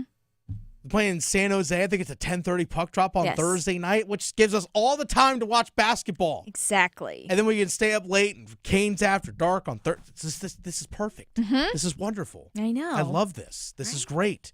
The question is, how far can teams from the Triangle actually make it in the tournament? Teams in the state of North Carolina, really, for that fact. Can High Point pull off an upset? Can UNC Wilmington pull off an upset? Can they get to the second round? Can they get to the weekend? That's the biggest thing. Can you get to the weekend? Thursday and Friday, first round games. Obviously, tonight, tomorrow, we have the first four, UNC being part of that. Can they get past San Diego State tonight? I think it's going to be a dogfight. I think it's going to be a close one. But Duke, under the second year of John Shire, got to the Elite Eight. The first year under John Shire, they get to the second round. They lose to Tennessee in the second round. Last year, they lose to NC State. Is it Final Four or bust for Duke? I mean, I think that's a fair question. I think it's a fair question because guess what? Now they're a favored team. Yeah. And will Cooper Flagg be playing? Because if he is, definitely. 100%. 100%. But if you look at who's in their bracket, they're going to take on either American or Mount St. Mary's, another team that's playing in the first four game. American or Mount St. Mary's. They should not need Cooper Flagg to win that game. I think you're going to take on the winner of Mississippi State or Baylor, which, by the way, if it's Baylor, Jeremy Roach, former Duke point guard, now the point guard over at Baylor, might we get a rematch at the Lenovo Center? One guy facing his former team. But if you actually look in their bracket, who else is in their bracket? Who else is part of that field coming out of the East region? Which, by the way, their first and second round games are at the Lenovo Center in Raleigh, which is where the Carolina Hurricanes play, which is where NC State men's basketball plays. That's where their first and second round games are. Those are basically home games, okay? It's a building that you're familiar in because you've played in it before. It's literally right down the road. So you've been in that building before, or at least some of the guys have. You know, not everyone played at Lenovo Center previously, but the coach has been there. It's an area that you're familiar with. You don't have to travel crazy far. And then for your Sweet 16 and Elite 8 games for your regional, you're going to Newark, New Jersey, the Prudential Center, which is where the New Jersey Devils play, just outside of New York City, which is like Duke's second home. So it's nothing that you're unfamiliar with if you're Duke. You're not having to go out to L.A. You're not having to go up to Milwaukee for games or any of that kind of stuff. You don't have to do any of that. So if you look at their bracket, who they could potentially face in the Elite Eight could be Arizona, who's the 4 seed in your tournament coming out of the Big 12. Arizona, possibly. A team that you've already faced on the road this season and beat? Or is it possibly Oregon, a Big Ten school? Do any of these schools scare you? Any of them jump out at you? Now, if you get to the Elite Eight, you might be facing a school like Wisconsin. Okay. Not a bad program. Good team. They're a 3 seed. Alabama might be the one that potentially scares you the most. If Alabama as a 2 seed gets all the way to the Elite Eight and faces you, Mark Sears and those guys, I mean, they went to a Final Four last year. Those guys know how to win. And they're battle-tested because they've played schools like Auburn and others so far this season. They've played North Carolina. So their path to the Final Four isn't the most difficult. It's not going to be, for example, what Auburn has to face. Auburn, if they get past Alabama State or whomever the play-in game is that they face, Auburn should win that game, go to their second round. They might have to play Creighton out of the Big East. They also might have to play Louisville. Louisville as an 8 seed, by the way, which is kind of wild that Louisville was ranked so low. Can we not be angry at that, by the way? If you're an ACC fan, Louisville is an 8 seed. They finished 24th in the net rankings, 24th, which generally would put you in line to be a 6 seed, potentially a 5. And some of their other metrics put them in that regard. They also finished, I think I remember correctly, it was 13th in the AP poll.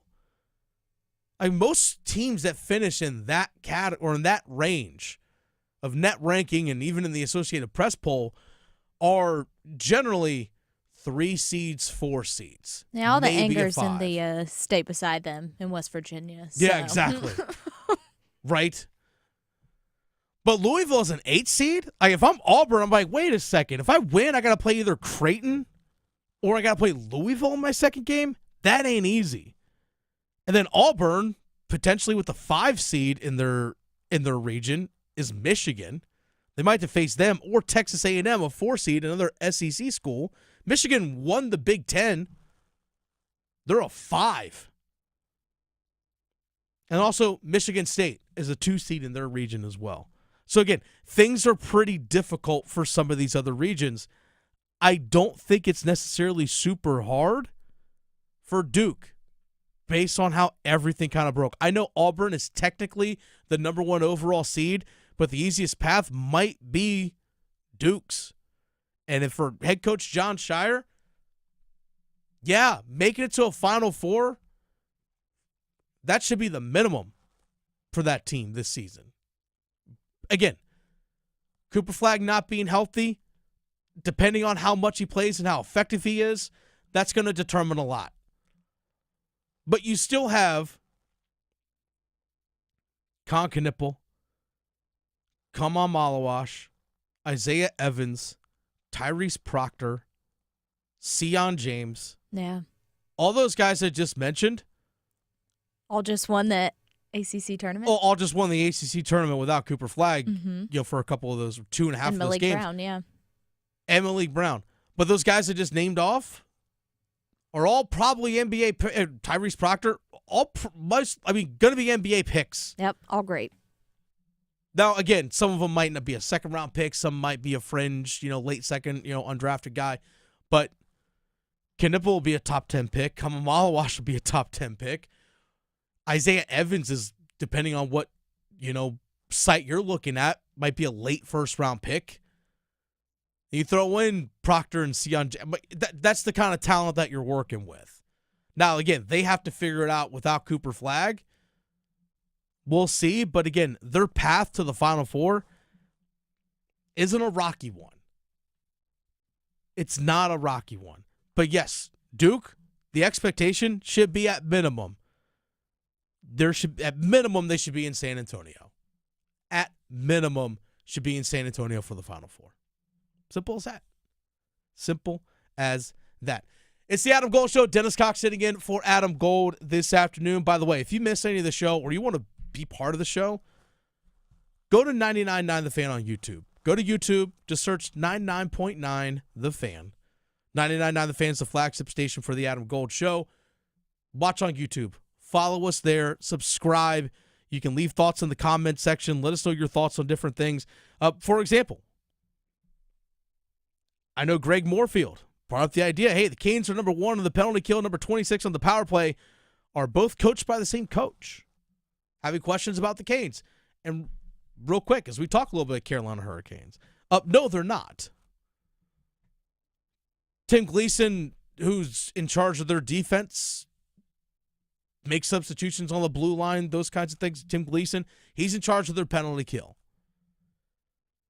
Now it's Coach Daniels, Rob Brindamore, those guys are the ones that actually are in charge of doing the power play. How much influence and input those guys have is, I don't know the full breakdown of that, but those guys are in charge of the power play. But Victoria, as we get to the waning parts of the regular season, the Carolina Hurricanes are wrapping up in less than a month. It's basically 4 weeks left in the season, Victoria.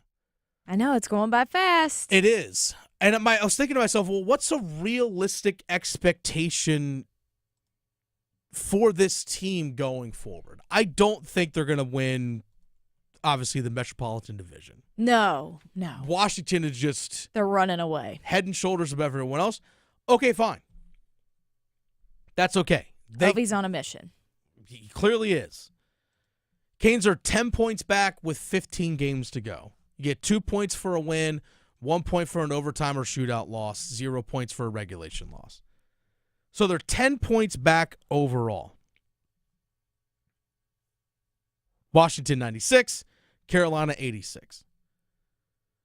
They're 6 points ahead of the New Jersey Devils, and Carolina has played 2 less games than New Jersey so far.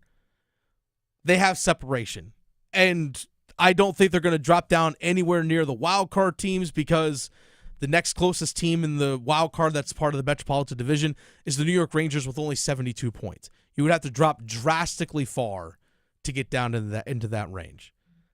So I think realistically, Victoria, they should be second seed in the Metropolitan Division, hosting the first round of the Stanley Cup playoffs. Against the New Jersey Devils, possibly the New York Rangers if they make some sort of stupid run.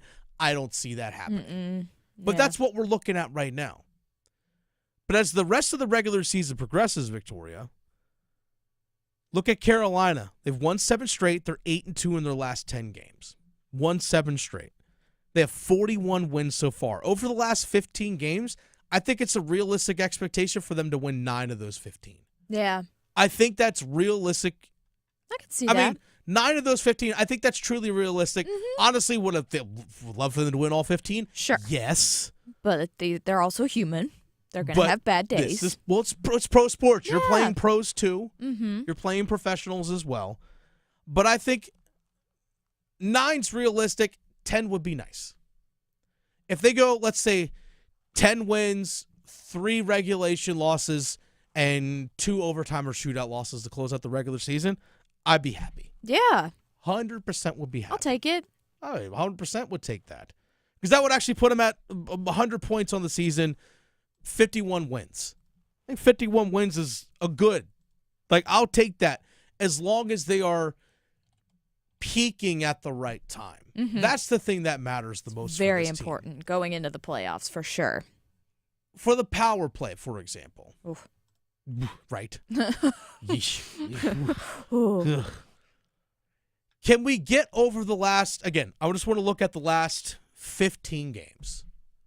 Now, over the last 4, they're 2 of 17, so just over 11%, which is better than what they were. It is. That is an improvement. But let's say over these final 15 games, what should we realistically expect? Because we should expect improvement from the power play.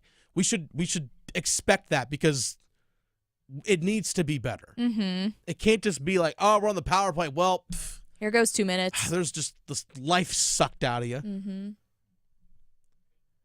If they can get to even just 15%. Yeah. If they can get I'm looking at just the last 15 games. If their power play could be 15, 16%. That's a realistic goal. I think that's roughly around 1 of every 7. Mm-hmm.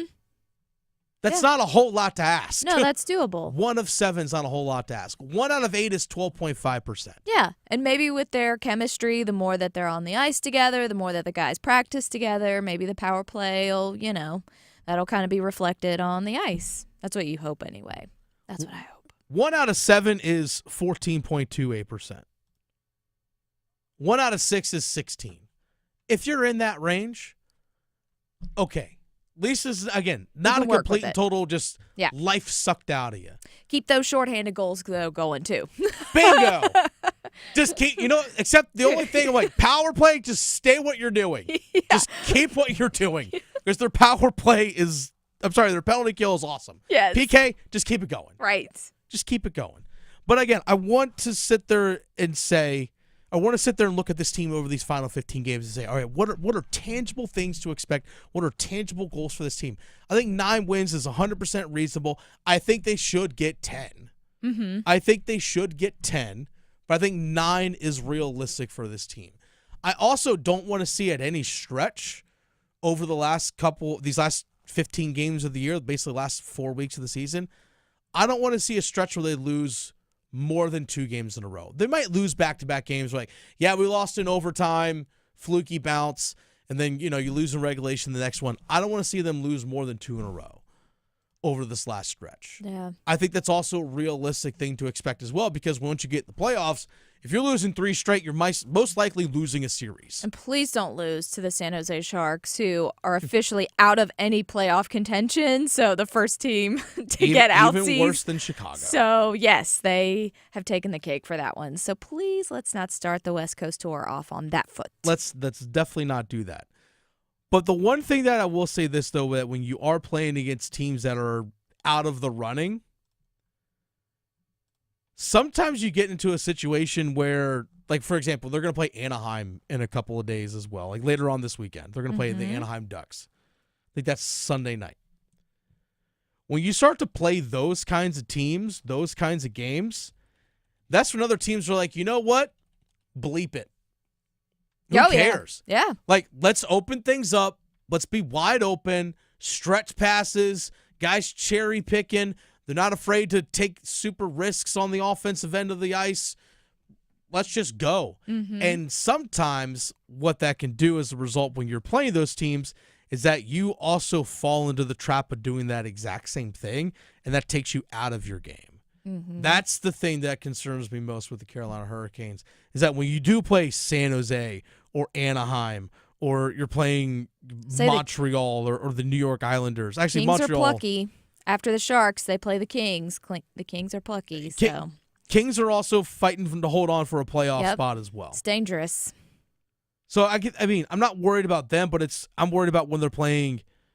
Because they're playing San Jose, Anaheim, Nashville, New York Islanders. Those are 4 of their next 6 games against teams that are out of it. So, yes, you should expect to win.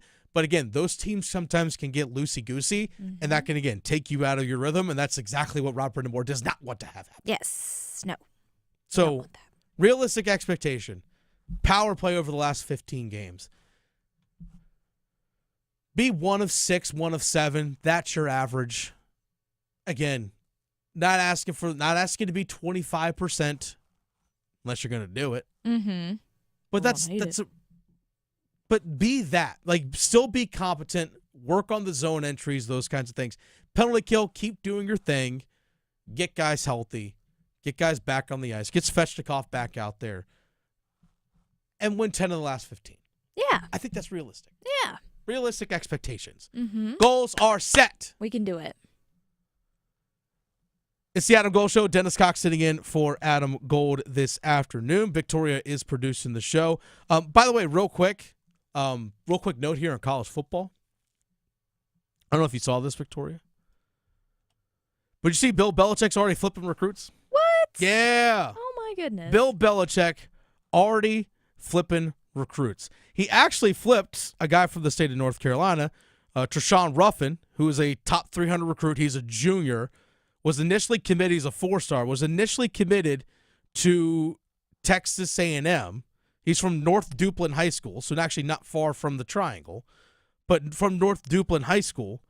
4-star defensive tackle, Flip the young man. Already got him to flip.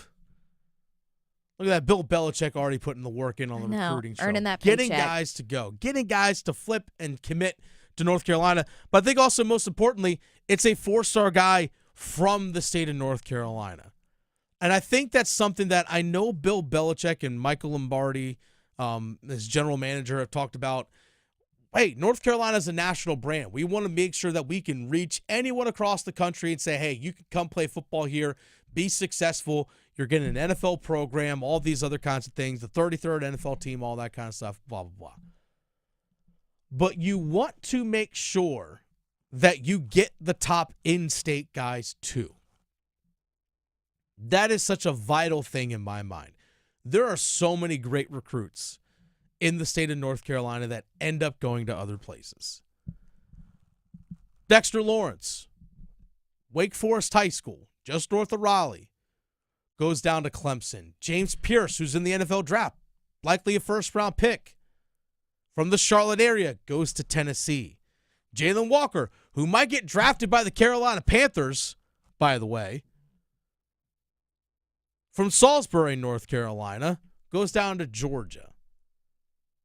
The top quarterback in the 2026 recruiting class from Grimsley High School is going to Tennessee. That's just where he's committed right now. He's, again, the top quarterback, the top player. Like, there are so many guys that are leaving the state of North Carolina and going to these other top programs, and I think it's vital for the state of North Carolina to keep their talent in state. Whether they go to Duke, ECU, App, Carolina State, Charlotte, whatever it might be, keep the top guys in state. That's what I want to see. It only helps our football brands grow even further. Because guess what? If you got Clemson knocking on the door for guys up here, Tennessee, Georgia, all these other top elite SEC programs and other top ACC programs are knocking on the door in our state to get talent, well, I darn hope that all the other schools here in the state are also knocking on the doors of those guys too and making sure that those guys stay home. Because I want football in this state to be as strong as the basketball is or is supposed to be. That's what I want. Keep the top guys in state. I don't care where they go. I don't care where they go. Just stay in state. Yeah, stay in North Carolina. It's the Adam Gold Show. Dennis Cox sitting in for Adam Gold this afternoon. By the way, I went 3 for 3 yesterday on making our picks, Victoria. Nice. 3 for 3. Let's see if we love can it. both go 3 for 3 again today. Also, we need to stretch next on the Adam Gold Show. Making more sports sense than social media trolls. The Adam Gold Show on the North Carolina Sports Network. It's okay not to be okay. Feelings of loneliness, anger, and worry are completely normal, and you're not alone. If you need help coping, call, text, or chat the free 988 Suicide and Crisis Lifeline. Someone is always there to talk, day or night. Together, we will find the care that works for you. Just call, text, or chat 988 anytime to talk to a trained counselor who will listen, provide support, and connect you to other resources that can help. Let's get through it together. Brought to you by the North Carolina Department of Health and Human Services. Do you know someone who's lost a loved one to overdose? Every day, the disease of addiction is taking lives and devastating families. But this crisis is preventable. Join the Governor's Institute in the Be a Superhero in the Overdose Battle campaign. Together, we can spread awareness, fight stigma, and save lives. Learn the signs of overdose. Know how to help. Visit governorsinstitute.org/superhero today, because doing nothing shouldn't be an option. Be a hero. Take action. Save a life. The Body Armor State Games are coming to Greensboro this June. Registration is open to athletes of all ages and skill levels in 20 different sports. The Body Armor State Games feature 11,000 athletes and 600 teams. Don't miss out on North Carolina's largest sports festival of the year. Visit bodyarmorstategames.org today. That's bodyarmorstategames.org. The Body Armor State Games are proud to partner with Truist, Lowe's Foods, and Blue Cross and Blue Shield of North Carolina. Going to college gives you more career options. You could say it pays for itself, but it might not feel that way in the short term, especially when tuitions do. That's where the FAFSA comes in. The FAFSA is the free application for federal student aid. It's your gateway to money for college. Whether you're seeking scholarships, grants, work-study programs, or loans, it all starts with the FAFSA. So how about it? Make a plan for college and find everything you need for the FAFSA at cfnc.org. From the mountains to the coast, there is tremendous pride in North Carolina agriculture. NC Forever Farms is a program recognizing family farms that are protecting precious working lands vital to the future of agriculture. Through permanent agricultural conservation easements, these NC Forever Farms will always be protected from development. Learn more about preserving family farms through the Farmland Preservation Division of the North Carolina Department of Agriculture and Consumer Services by visiting ncadfp.org. Dear North Carolina, for 70 incredible years, you've been by our side. From Mr. Rogers' Neighborhood to the wonders of Antiques Roadshow, from This Old House to NC Weekend, we've explored, learned, and grown together. Because of your support, PBS North Carolina has gone beyond the screen, inspiring, educating, and entertaining in classrooms, at home, and on the go. Celebrate with us when you watch new programming on PBS NC or stream anytime on the free PBS app. Learn more about PBS North Carolina at pbsnc.org. Did you know that since you have public power, your electricity is operated and controlled by people in your community, not by a for-profit investor-owned company? These local folks are directly accountable to you. They don't answer to shareholders. They make decisions for the good of your community. What's more, your public power provider invests in your community, providing jobs and supporting your local economy. Local people working together to meet local needs. That's public power. Learn more at electricities.com. From the food we eat to the clothes we wear, agriculture touches every corner of our daily lives. I'm Lee Ivey, Director of the Agricultural Institute at NC State University. With the world's population growing, we need people equipped and trained to meet the needs of our future. In our program, we rise to meet that challenge every day, and our students are engaged and invested. Learn more about our program online by searching NC State Ag Institute. Deadline for fall enrollment is June 1st. 2 years, 1 degree, endless possibilities. One Adam. Gold. One Adam. Gold. Was the hug because of the soft, fuzzy thing you're wearing? It's a comment. I'm a great hugger. People like to hug me. But yes, it's helpful when I'm soft and fuzzy. Is that a skill? It may be, yes. I think it is a skill. I think it is a skill. Yeah. You know who else gives really great hugs? Mike Meniscalco. Really? He is one of my favorite huggers. Yes. Every time I see him, he gives the best hugs. I'm going to try that at the next home game. Do it. The Adam Gold Show. Just out here giving out hugs, huh? Oh, yeah. That day in particular, I was wearing a really fuzzy, soft sweater. Mm-hmm. So, yeah. Yeah. It's like a cloud. A walking cloud. Who doesn't love a good hug? I know, right? Makes you feel good. It's the Adam Gold Show. Dennis Cox sitting in for Adam Gold this afternoon. Don't worry, folks. Adam will be back tomorrow. Just in time for Chip Patterson. Exactly. Again, I never get a chance to talk to Chip. I know. I never get that. Yeah. Denied. Once again. But don't worry, folks. Adam will be back tomorrow. I'm sure of all the reactions in North Carolina, San Diego State. Who wins tonight? Great question. Maybe that'll make it into Make Our Picks. But before we get into that, Victoria, it's time for us to stretch. Yes. Well, first up, which sport would you consider nowadays to be America's game, quote? What do I consider to be America's game? Mm-hmm. I want to see if it's what the survey thinks everyone Football. else. Oh, no. Wrong, well, sir. not from Wow. from this article. Apparently, it's still baseball, baby. Yeah, so 38% picked baseball to still be America's sport, but you were very close because football's 35%. Okay. So that was the next one. Because I've heard, hey, baseball is America's pastime. Yes. But football is America's sport. Mm-hmm. So I'm like, that's why I said football is America's sport, because baseball will still be America's pastime. Exactly. Yep. I know it's a little...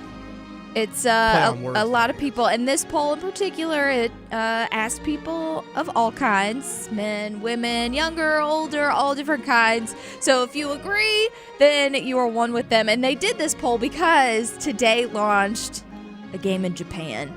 And I'm not really going to go into it too deep because the Cubs lost to the Dodgers, so we'll just keep it moving from there. But it is baseball season, so yes. I was going to bring this up later in the show, but MLB officially started today. Because we're playing games in Japan. Yeah, I woke up to Cubby scores, and I was like, ooh, not what I wanted to wake up to. But that's okay. There's lots of games to go to. Now, one thing that you might want to wake up to, I know we've got some games tonight. Our, UNC Tar Heels here locally, they're going to be playing. Maybe you want something for dinner that's special to, celebrate this occasion. Go on. So KFC now is making something new, and it would be great for you to take a nap afterwards, it sounds like, because KFC's now making mashed potato poppers. Go on. I know, right? Go on. We're off here in an hour and 12 minutes.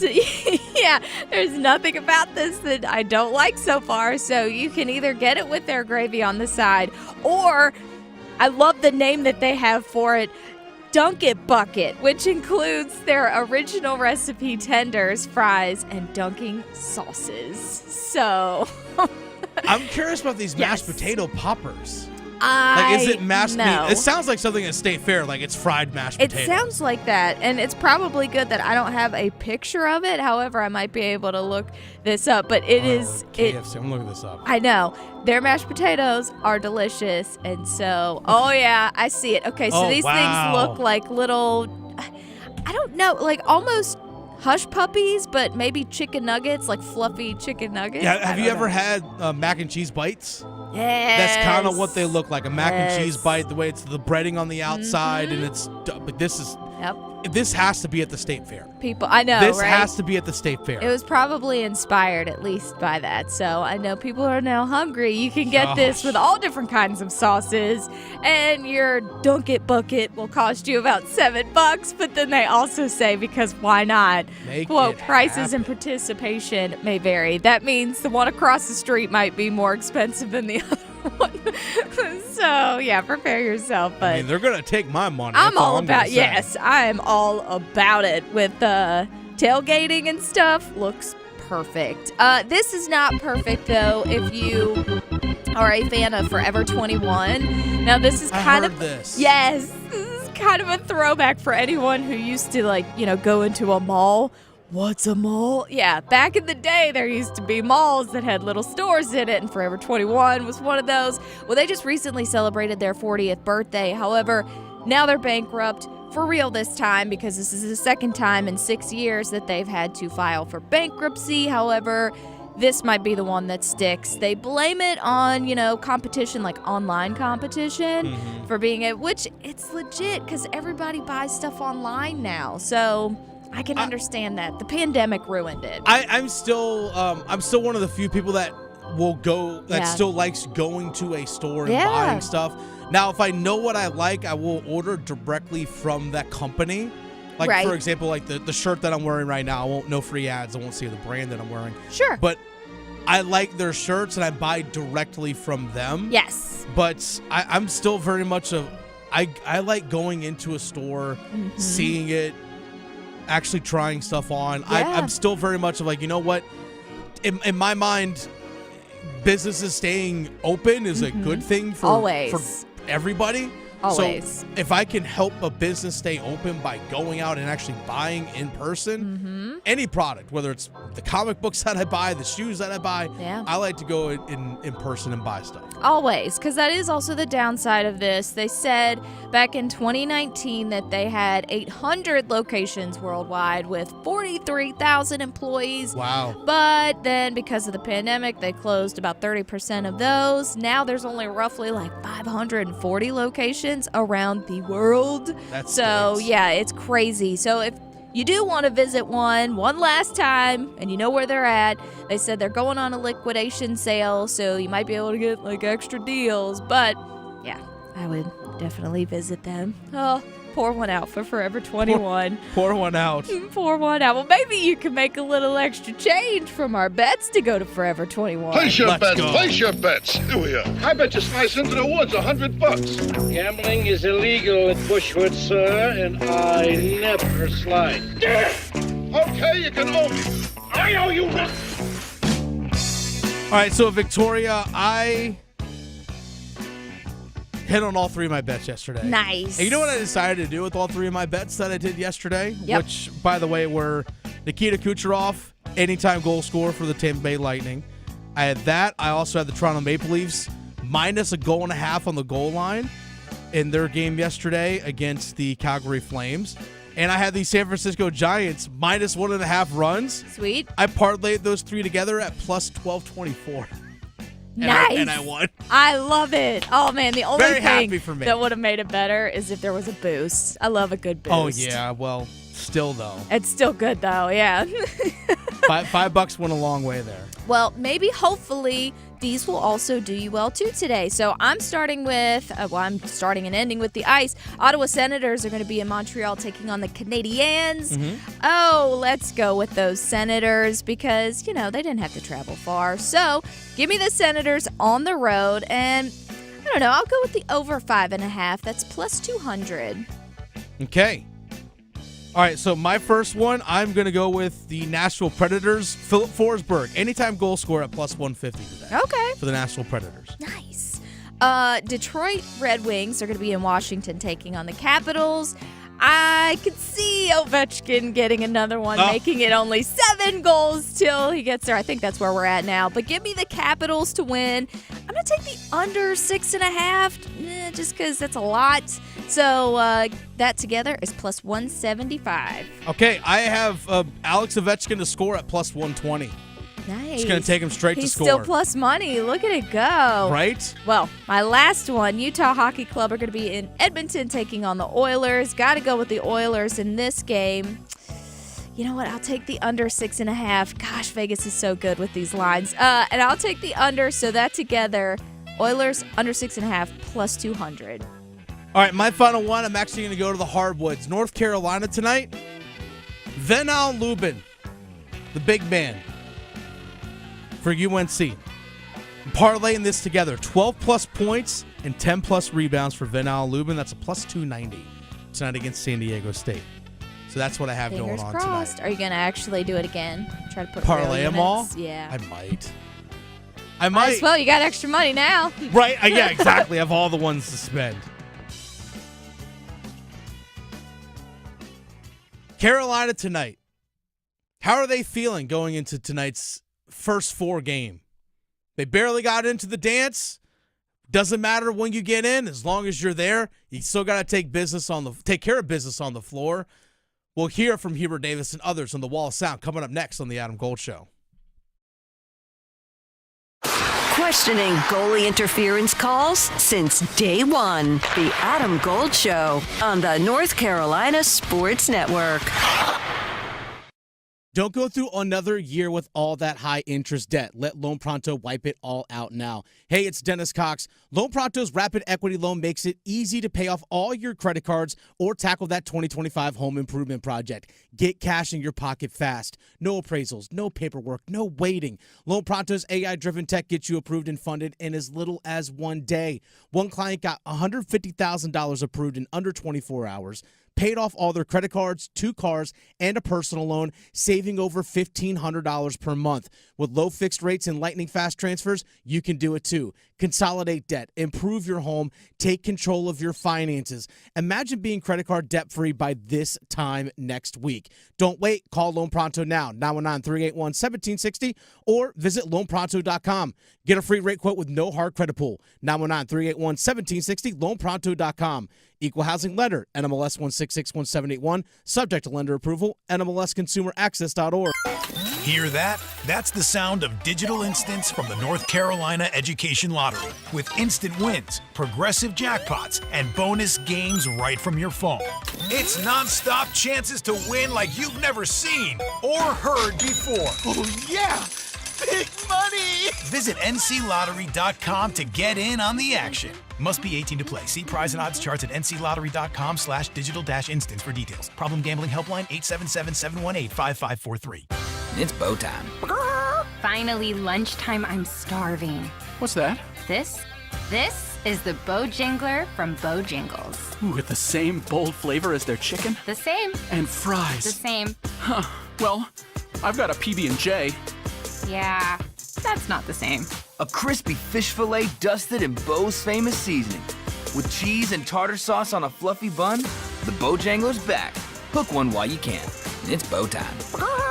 There's no time like Bojangler time. Time to stop whatever you're doing and head over to Bojangles to try the Bojangler Fish Fillet Sandwich. You heard right, the Bojangler Fish Fillet Sandwich. A perfectly seasoned, light, flaky, wild-caught Alaskan pollock fish fillet sandwich. For limited time at participating Bojangles. Make it a combo and add Bojangles seasoned fries and legendary iced tea. Hungry for Bojangles but in the mood for something different? Then it's Bojangler time.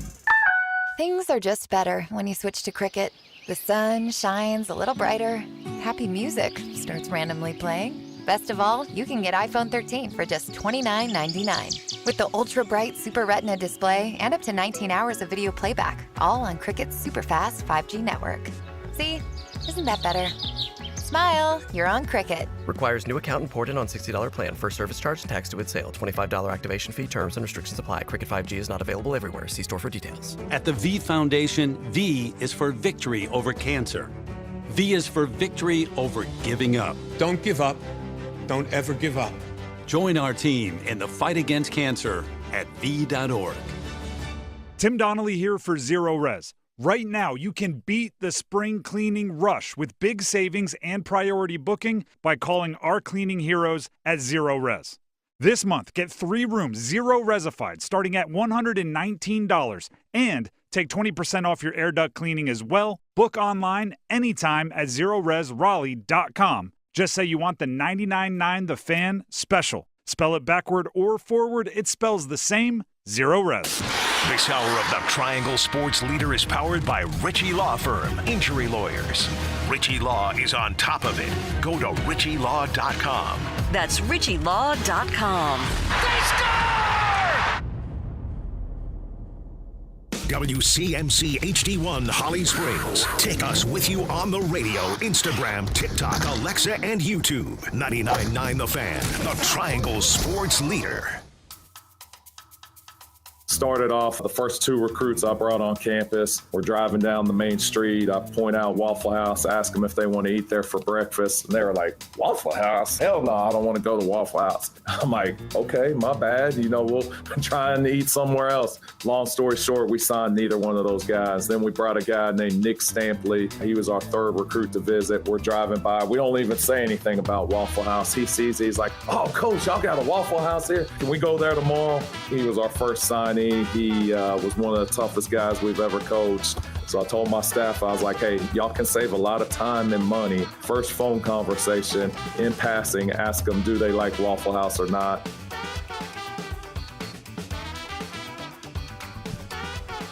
I mean, if it really was that simple, maybe I'd still be coaching college sports.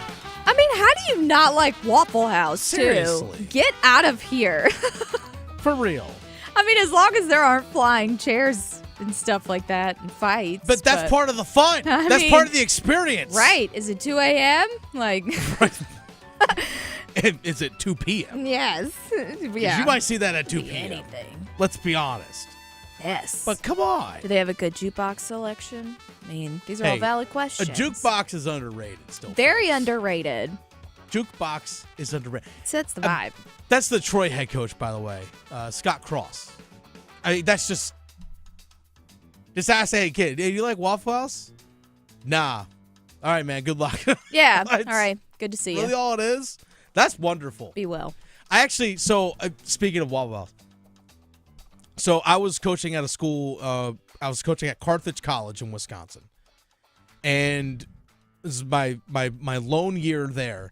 We actually traveled down to Tennessee to play at Sewanee, the University of South. It's right there in central Tennessee. And so we went down to Sewanee. We played them and Hendrix College, which came up from Alabama. And my players, most of the players, again, grew up in Virginia, was previously here in North Carolina before going to Wisconsin. Obviously, it came back to the state of North Carolina.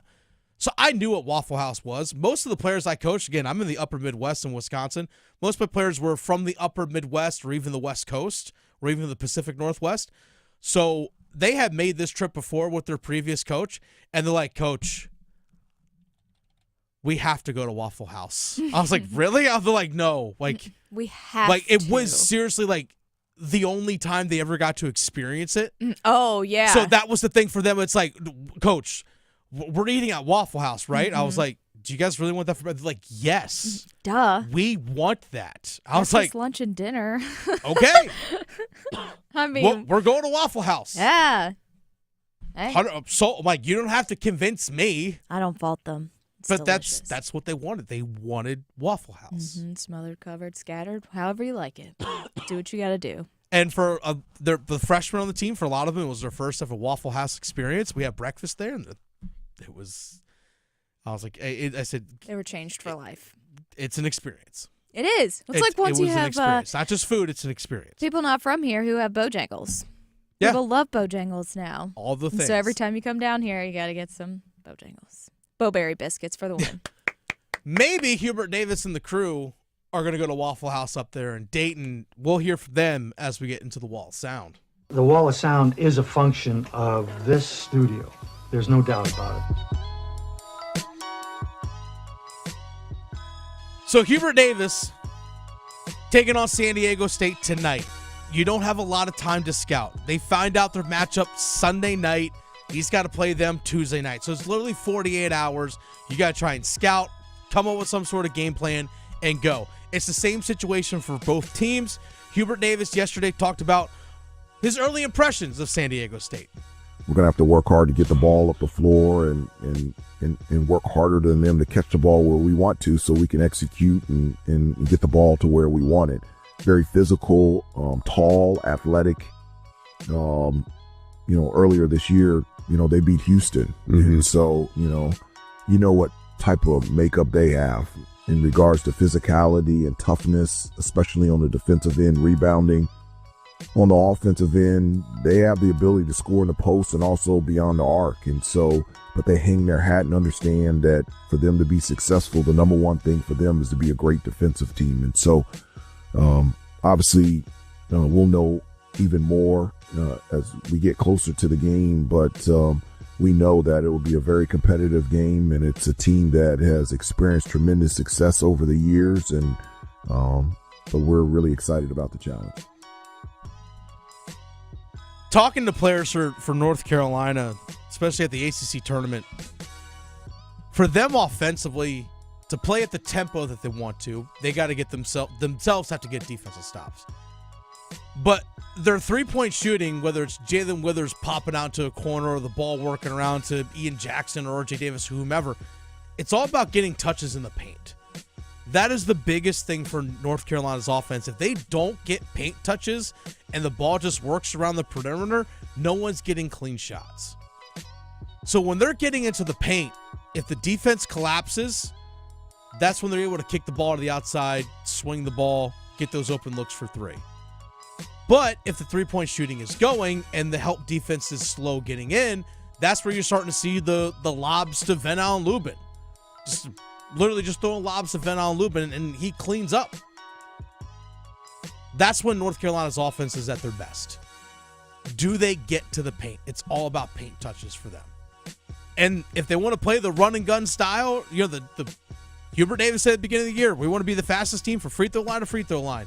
That all starts with defensive stops too. Should be fascinating tonight. Let's jump to the clip, Victoria, about RJ Davis being a veteran in this situation, because Carolina has a lot of players with experience in the NCAA tournament. Obviously, RJ Davis has the most, went to the national championship game. He's been to a Sweet 16, so he's experienced all of that. Whereas some of the players, for example, Elliot Cadeau in his second year got to a Sweet 16. Jalen Washington, second year, Sweet 16. Seth Trimble has been to a Sweet 16. But for Ian Jackson, for Venal Lubin, for Drake Powell, this is a first-time experience for those guys. And RJ Davis talked about using his veteran presence in a game like this. Obviously, being in college for a long time, 5 years, but then experiencing what I experienced in March Madness and the NCAA tournament, it's a once-in-a-lifetime opportunity.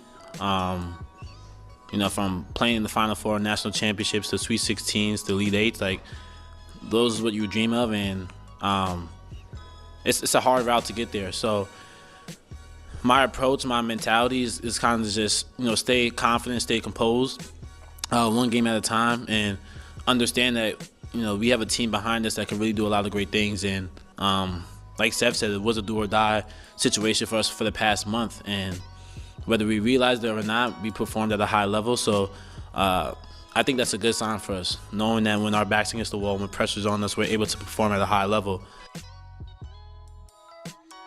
Experience helps a ton. Now, let's not discount what San Diego State has done. They have guys on their team that have been to Final Fours, that have been to Sweet 16s. They have guys on their team that have experienced that too. The biggest thing I'll say this as a former coach, a former player, tell your guys, hey, breathe. Don't forget to breathe. Because when you play tense, that's when you start coming up short. Now, what was the reaction like on Sunday for the players? Seth Trimble, North Carolina, what was his initial reaction to making the NCAA tournament? I mean, I expect ourselves to make the tournament, but the show had literally just started, so I was kind of just zoned out a little bit, or locked in, whatever you want to say. And then it was a crazy full circle moment for me, because my dad and I 2 days ago were just talking about, how we could get the opportunity to play in Milwaukee. And I always joke about what Coach Davis bringing the team to Milwaukee, playing a game against Marquette, whatever it is, but now we actually get the opportunity. So a bunch of things are going on in my mind, but that was definitely the biggest one. Then I've seen a lot of people say, I don't know if you're familiar with this, clip farming or farming. That's what we say in this generation. So I've seen a lot of jokes from it, but I was really just locked in on the show, and super excited in the moment. So Seth Trimble is from the Milwaukee area, Wauwatosa, Menominee Falls High School, by the way. I know that because I live near there. That'd be pretty cool for him to get back up to his home area to play. So if North Carolina wins tonight, they go up to Milwaukee for their first round game. So that's the next station to be. So they're hopefully looking at Dayton as a pit stop. They're looking at Dayton as a pit stop. And to get to Milwaukee would be super cool, because if you're from, for example, for Seth Trimble, if you're from the upper Midwest, the Milwaukee area, playing at North Carolina, you don't get a lot of opportunities to come home, to play in front of your family, your friends. People will get a chance to come see you. So that'd be really, really cool for him to have that opportunity. But Carolina's got to take care of business tonight. Now, I know there are a group of people, and particularly an entire state, rooting against North Carolina tonight. That'd be West Virginia. This stinks at the highest level. That is their governor, Patrick Morrisey. The governor of West Virginia. Play that again one more time, Victoria. This stinks at the highest level. Ah, yes, it does. The governor of West Virginia, Patrick Morrisey, along with their Attorney General, J.B. McCuskey, hey, we're talking. Yeah. Not like, hey, it's a media availability. We are speaking. We're big and mad. You are listening. Yeah. Because, exactly, as Victoria just said, we're big mad. Big mad. And the Attorney General, J.B. McCuskey, said, hey, yeah, West Virginia should be in. But at the end of the day, it's $1 billion business that involves NIL. It involves the lifetime's worth of work for a ton of student athletes this would have been the pinnacle of their career. And if you watched this WVU basketball team this year, not enough can really be said about what Coach DeVries has done this year, about what AD Ren Baker has done this year, to put a team on the court that overcame unbelievable obstacles. We have 11 new players that weren't on the team last year, and we earned a spot in the NCAA tournament. You can't really make an argument any other way. There is no mathematical metric that shows you that WVU should have been left out in favor of some of the teams that were there. Except there is. J.B. McCuskey. Had a better net ranking than you. Had a better KenPom ranking than you. Strength of record. Wins above bubble. Non-conference strength. All these different things. BPI. Who had a better ranking than you than all of them? North Carolina. So, yes, there are mathematical statistics out there that say you should not be. Now, if you want to argue Xavier shouldn't be in, I'll listen, because Xavier also only had one quad one win. Let's keep that in mind. By the way, North Carolina's quad one games, much more difficult than what West Virginia did. They had to play Duke twice, the number 1 team in the net rankings. They played Florida. They played Alabama. They played Michigan State, all in the top 11 of net rankings. I think Tennessee as well. So just you throw all these schools in there. That's who they played because they intentionally scheduled that. So yes, actually, Attorney General, if you want to present a case, if you want to be a good attorney general, come with real facts. Don't just point, well, quad 1, because it's more than that. Your net ranking was 51. North Carolina's was 36. Last time I checked, on-air math, that's 15 slots higher than you. Again, if you want to point out some other schools like, again, Xavier, who was a 45 net ranked team, they were 1-9 in quad 1s and 8-2 in quad 2s. Direct your anger at them. That's my opinion. Look at them. But again, this is where the whole Bubba Cunningham thing comes in. By the way, J.B. McCuskey did continue on to say he doesn't like the selection process.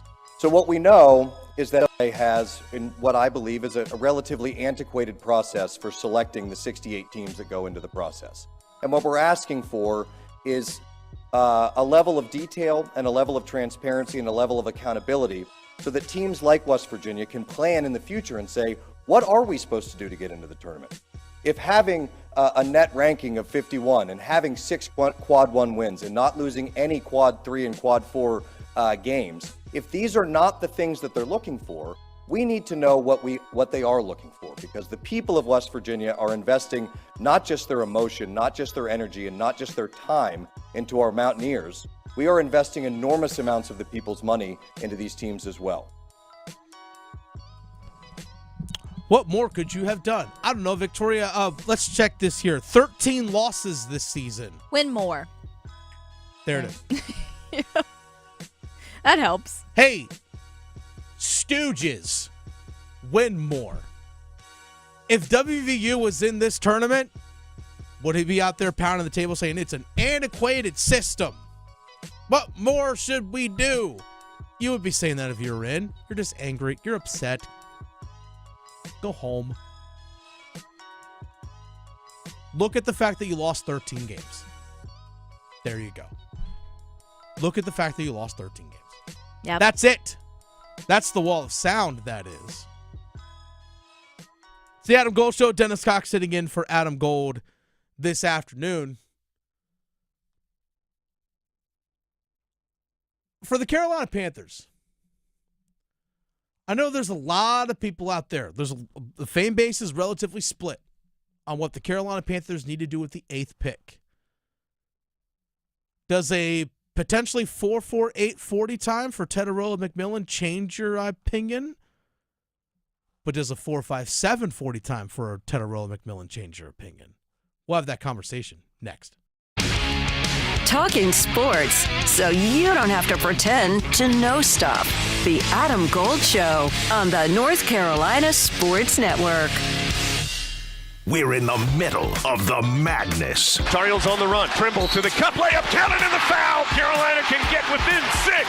From the first 4 to the national championship. R.J. Davis swishes it home. That one rainbowed up and through. All the hoops action will be heard here. Lubin gets the rebound and hammers it home.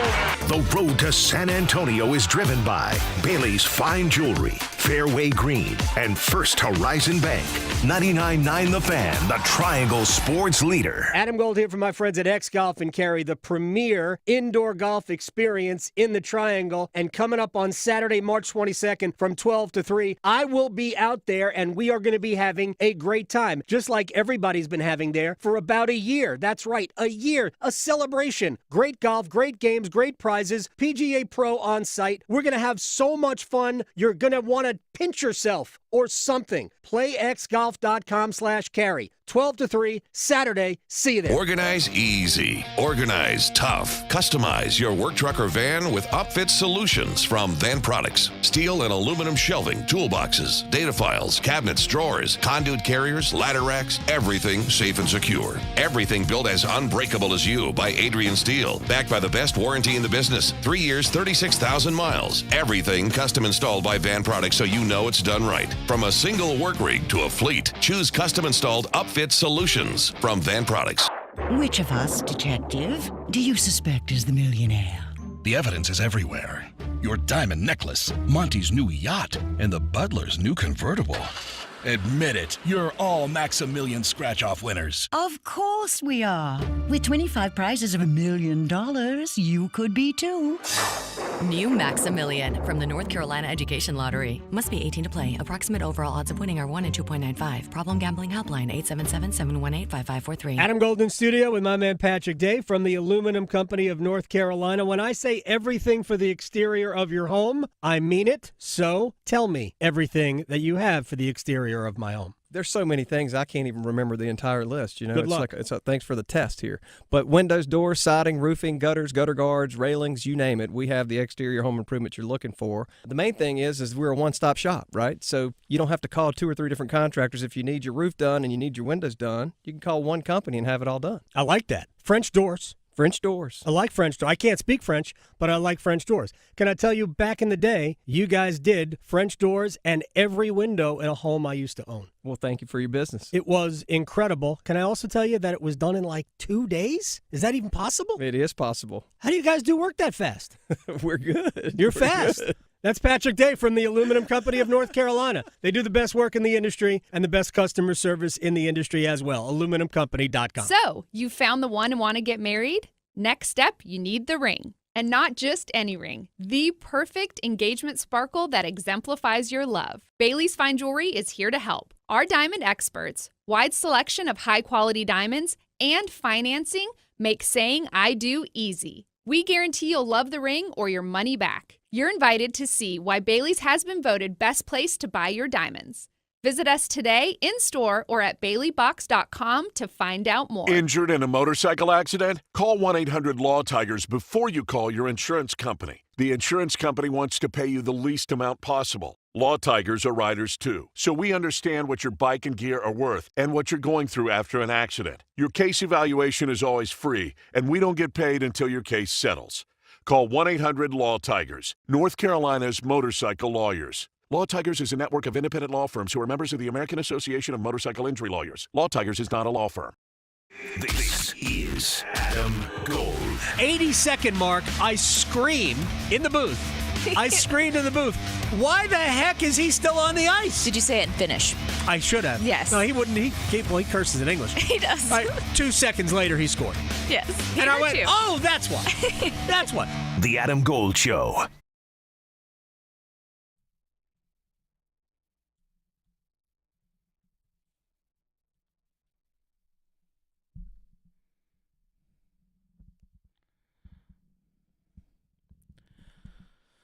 So, Victoria, this is the time of the year where we start getting a lot of, lack of a better term, misinformation. Oh, yeah? That floats around. It does. And in particular to the NFL draft. By the way, Dennis Cox here sitting in for Adam Gold this afternoon. Victoria producing the show. And the reason why I bring this up is because of how it impacts the Carolina Panthers. So, there is a strong contingent of Carolina Panther fans. I don't know if you're one of these ones, Victoria. I'm not entirely sure. But there's a strong contingent of Carolina Panthers fans that look at the number 8 pick as an opportunity to get either a premium edge rusher, premium defensive player, even on top of all the free agent signings, still getting a premium defensive player, someone that could be a game changer, an impact player on the defensive side of the ball. Which makes total sense, right? You had the worst defense in the NFL last year. The worst. Or it's an opportunity to potentially take what some might think would be a quote-unquote number 1 wide receiver as a number 1 pass-catching target for Bryce Young. And that name being floated around as that pass catcher would be Teteroa McMillan, the wide receiver from Arizona. 6'5", 219. He had his pro day with Arizona yesterday. 6'5", 219 pounds. Now, depending on who you hear from and who's reporting it, the word is out there from, for example, from Jordan Schultz. Jordan Schultz, by the way, of Fox Sports NFL Insider. Jordan Schultz said that he heard from someone at the pro day that McMillan ran a 4.4 840, which for 6'5", 219 pounds, that's moving. That's pretty good. Not elite speed, but for that height and that size, still good speed. Yeah. Now, according to Albert Breer of the NFL Network, he heard from other scouts. Again, these are all on a stopwatch, so nothing definitive. He heard 4.54, 4.55, 4.57 from 3 different teams. So what is it? That's the big question. What exactly is it? Now, Jordan Reed of ESPN, I know someone who Adam Gold has spoken to. Jordan Reed of ESPN said that, according to his sources, that he had McMillan was measured actually at just over 6'4", 213 pounds. One scout said the 40 time was a 4.52, the other one was 4.55. So again, not elite speed, but not slow either. Jalen Coker for the Carolina Panthers at the NFL Combine, his offseason time that he ran in the 40 was a 4.57. Just to give you a little bit of context, okay? Now, a 40 time speed doesn't necessarily tell you everything. Because oftentimes with 40s in the offseason, guys are training specifically to run a 40 with how they're in the sprinter stance and how they get off the line and all that stuff super quickly. Stuff that you don't do actually playing football. So really, what is their true game speed? And generally, this is where a lot of general managers will look at GPS tracking and different kind of more advanced stuff when watching film to get a true testament of an actual guy's top-end speed. And can they maintain that speed consistently throughout a game? The reason why, Victoria, I bring up the whole misinformation thing is that because if I'm a scout of a team that's picking 16th, 17th, 18th, for example, a team picking 18th is the Seattle Seahawks are picking 18. They let Tyler Lockett go, one of their longtime wide receivers. They just traded away DK Metcalf. If you want a big body receiver to fall to you, you want the 4.57. You want that time out there. Now, the 4.48 might be coming from the agent telling Jordan Schultz or whomever else saying, hey, 4.48. Because obviously they want their player to be drafted as high as possible. So again, this is where misinformation stuff kind of comes. Victoria, here's my one concern when it comes to all this. Is that Teteroa McMillan had an opportunity to run at the NFL Combine. Now, there's a possibility, I'm not going to deny that there's a possibility that he may have had like a little tweak of an injury. Like, for example, rolled his ankle. And, I'm not quite fully ready to run because I rolled my ankle a couple weeks ago. I want to make sure it's fully healthy before I do this. Valid reason to do it.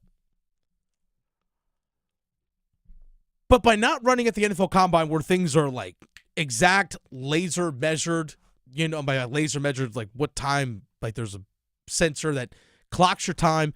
This is your official time. There's no wishy-washy in terms of, well, what is it actually?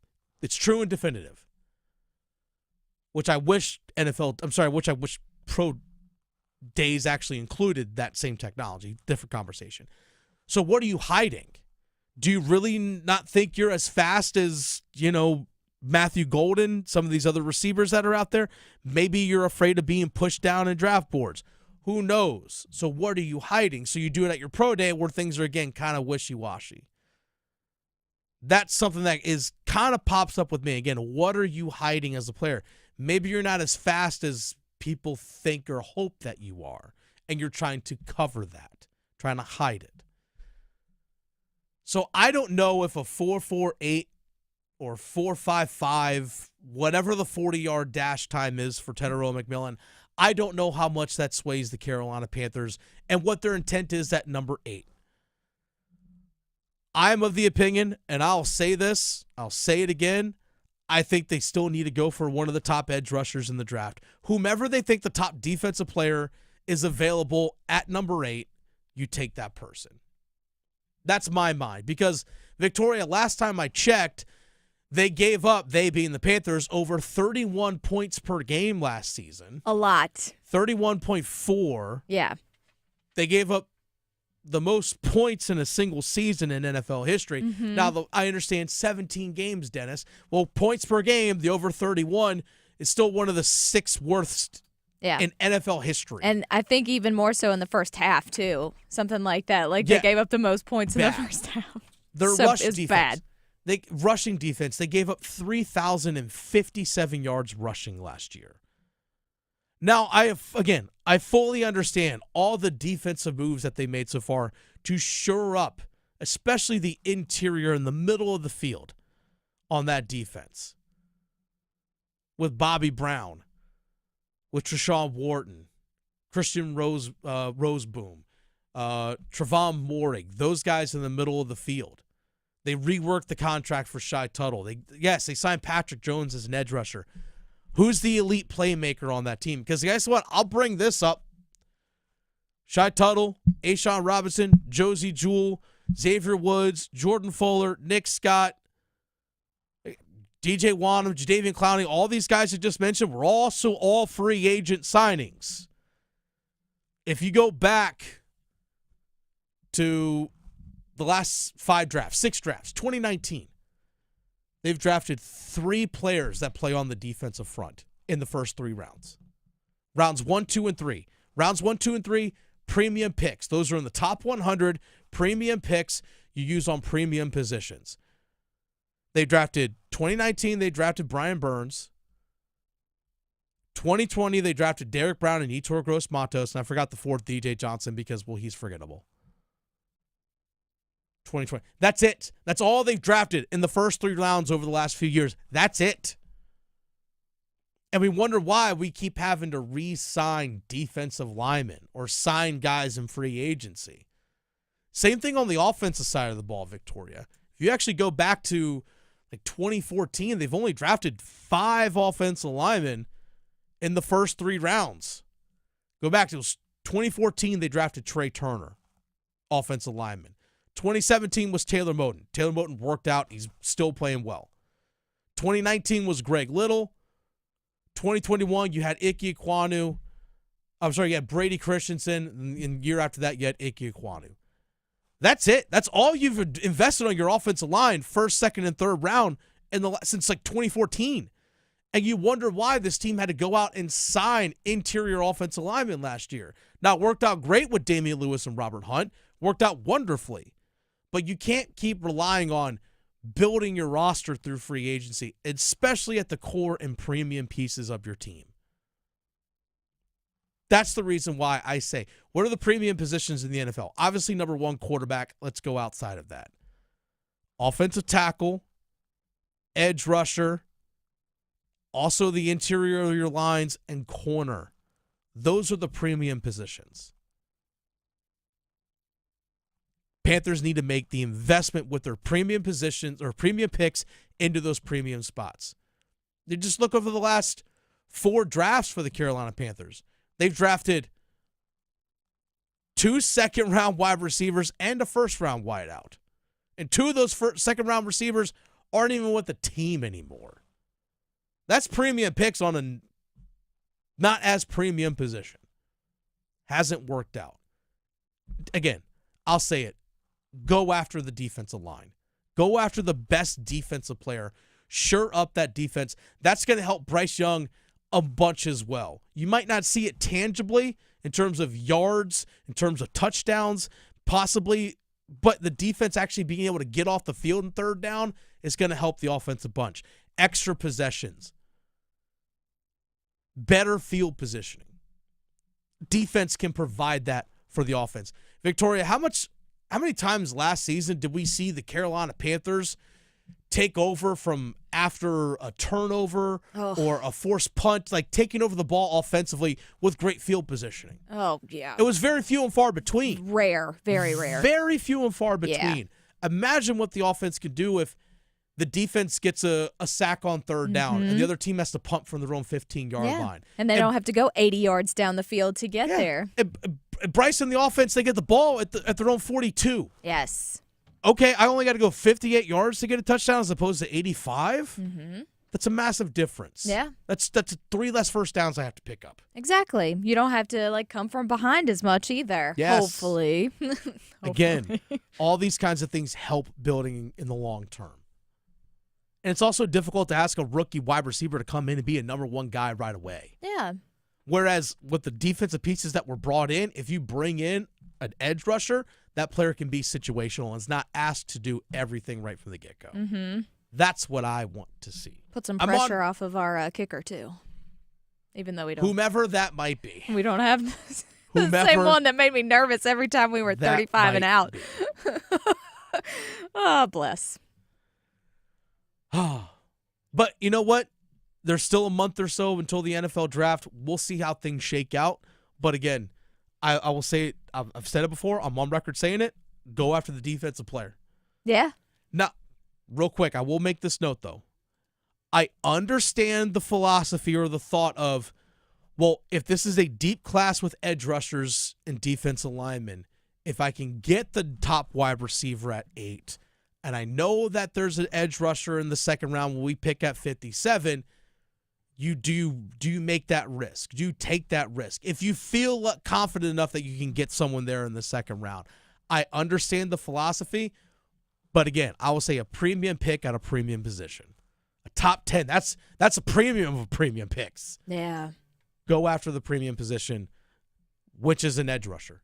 Take the top defensive player available, which again might be the best player available. Defensive player in that tier where you're going to be picking at number 8. Yeah, we'll now, see. obviously, ideally trade back, but we're talking don't if they trade up. stay at 8. I mean, Well, don't trade back. Again, trade back if you can. Yes. But again, I don't know if someone's Just going stay to away be from just all of a sudden, hey, 8th, give it to us. Mm-hmm. I don't see that happening in this draft. But hey, you never know. I've been fooled before. It's the Adam Gold Show. Dennis Cox in again for Adam Gold this afternoon. Victoria producing the show as always. By the way, North Carolina tonight. You want to silence the noise? Take care of business. Tar Heels have to get it done tonight in Dayton. We'll discuss next. Talking sports so you don't have to pretend to know stuff. The Adam Gold Show on the North Carolina Sports Network.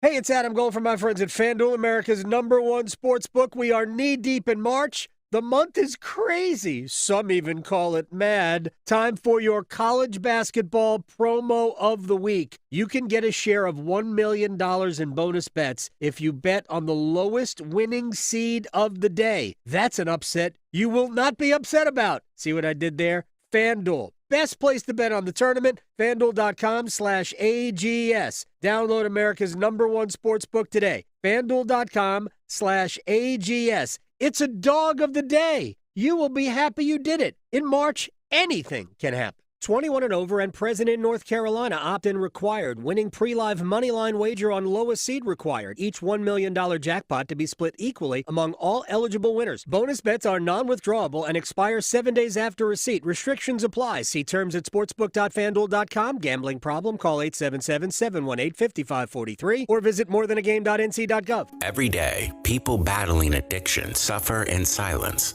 Because of stigma, they fear judgment. They fear being labeled, and too often, they don't get the help they need. But you can help change that. Join the Governor's Institute and be a superhero in the overdose battle campaign. Learn how to break the stigma, support those in need, and save lives. Visit governorsinstitute.org/superhero to get involved. Be a hero, fight stigma, save a life. The Body Armor State Games are coming to Greensboro this June. Registration is open to athletes of all ages and skill levels in 20 different sports. The Body Armor State Games feature 11,000 athletes and 600 teams. Don't miss out on North Carolina's largest sports festival of the year. Visit bodyarmorstategames.org today. That's bodyarmorstategames.org. The Body Armor State Games are proud to partner with Truist, Lowe's Foods, and Blue Cross and Blue Shield of North Carolina. Did you know that since you have public power, your electricity is operated and controlled by people in your community, not by a for-profit, investor-owned company? These local folks are directly accountable to you. They don't answer to shareholders. They make decisions for the good of your community. What's more, your public power provider invests in your community, providing jobs and supporting your local economy. Local people working together to meet local needs. That's public power. Learn more at electricities.com. The North Carolina Department of Health and Human Services is looking for people age 21 or older to volunteer in long-term care facilities. Community Advisory Committee volunteers help residents and their families advocate for the needs of individuals living in long-term care facilities, such as nursing homes, assisted living facilities, and family care homes. Volunteers must complete orientation and training to become designated and certified representatives of the Long-Term Care Ombudsman Program. Visit ncdhhs.gov/aging to find your county's ombudsman. From the mountains to the coast, there is tremendous pride in North Carolina agriculture. NC Forever Farms is a program recognizing family farms that are protecting precious working lands vital to the future of agriculture. Through permanent agricultural conservation easements, these NC Forever Farms will always be protected from development. Learn more about preserving family farms through the Farmland Preservation Division of the North Carolina Department of Agriculture and Consumer Services by visiting ncadfp.org.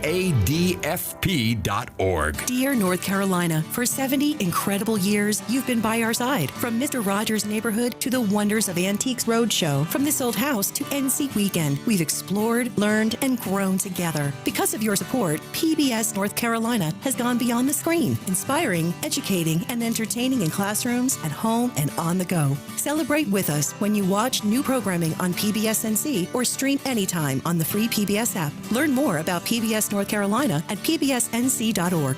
This is Adam Gold.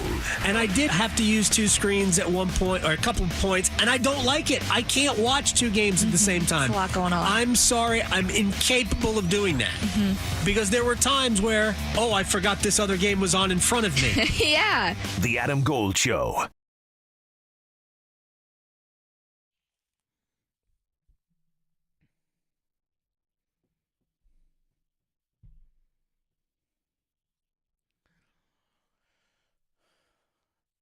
So if North Carolina, UNC, wants to silence any of the criticism, silence any of the critics, the criticism, the critics, any of the discourse around them making the NCAA tournament, the people saying, hey, they didn't belong, go win.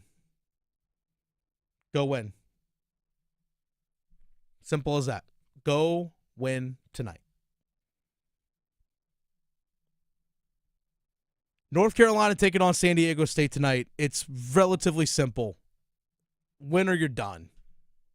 That's really what it comes down to. Win or you're done.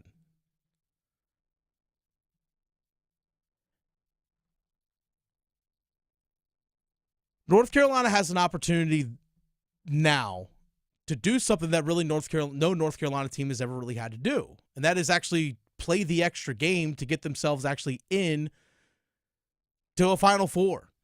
Having to play the first four game, having to play the extra game. That's something that they have not had to do ever. It's a short turnaround. Most teams, they find out their school or find out their opponent, the school they're playing on Sunday, and they figure out, okay, where they're traveling to. They get their travel arrangements, and they play either Thursday or Friday. So they get multiple days to prepare. North Carolina and San Diego State do not get that luxury tonight. They just simply don't. From my experience coaching in the NCAA tournament, and I coached college women's lacrosse. I did it for 9 total seasons. My experience coaching in the NCAA tournament, we actually had the way it was for women's lacrosse, the division that I played for D3, was that you actually had to play your games on back-to-back days. So for a coach, especially when I was an assistant coach, generally I had to do a pre-scout on an upcoming opponent in advance for these games. So for me, what I had to do is, okay, we're playing Team A and teams B and C are playing each other. I had to do a scout on both those teams because if we won, we had to have a quick prep and turnaround to get ready. But at least we have multiple days to get ready for those games. So I was able to get a pre-scout, watch film, and do write-ups and all that kind of stuff. So if we ever did win, it was a fast turnaround into the next game. Now, in a conference tournament setting that we just saw North Carolina play, there's familiarity already there. Like when you're in the ACC tournament, when you're playing against Wake Forest, you already played them once. You're scouting other teams that Wake Forest has played, so you're seeing them already. You already have that familiarity. San Diego State and North Carolina do not cross paths. So for, again, both of these teams, it's all right, let's try and figure out quickly what they do. Your coaches are pouring through tape and doing all those kinds of things, whatever it is that they got to do in order to get things right. That's what your coaches are doing, but you really only get a couple days to practice. Now, Hubert Davis did say yesterday that, yeah, we practice hard on Sunday just as to keep themselves in game shape and that mentality to get things going. So they did have that, but they didn't know who their opponent was going to be. They didn't know. They didn't understand. But they practice, and this is where you work on yourself. Hey, this is the things that we do well. Let's reemphasize our core principles and all the kind of stuff that we do. Then Sunday night rolls around. You figure out who your opponent is. You start doing an early scout. And then yesterday, you practice. You had to travel yesterday. Their flight got delayed by about 3.5 hours from RDU up to Dayton. So that's the situation you had to deal with yesterday, but you still got to deal with it. Now they'll be able to have a shoot around and all that stuff in practice this morning, and that's it. You got to go play. You don't get a whole lot of prep time. So your focus, yes, you understand and try and figure out what other teams are doing ahead of time. You got to figure out stuff on the fly, but it's also just emphasizing and strengthening. All right, guys, this is just what we got to do. We got to focus on us and just go be us. Because if you keep trying to adapt quickly on the fly to figure out what your other team is doing, your opponent is doing, and trying to change everything you do based on them, you're going to come up short because you just don't have the time to prepare. Not saying you can't adjust and adapt, but it can't be solely off what the other team does. They also need to adjust to you as well, right? It works both ways. But Carolina can silence the noise tonight.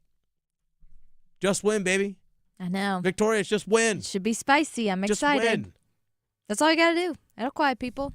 What is Carolina, when they're at their best, when it looks like Carolina basketball, which, let's be honest, over the last 10 games, since the loss to Clemson, it's felt like Carolina basketball by how they play, the style of play, the intensity, the pace, everything. You can just kind of look and say, that's Carolina basketball. It's no different than what, Victoria, we've said with the Carolina Hurricanes. They think, that looks like Kentucky. We've seen that over the last 4 games. I know. Somehow without Mikko Rantanen. Well, it's again. But again, you can look at a team and say, that looks like them. What does Carolina do best? What do they do when they are playing at their best? On the offensive end, it's about getting in the paint.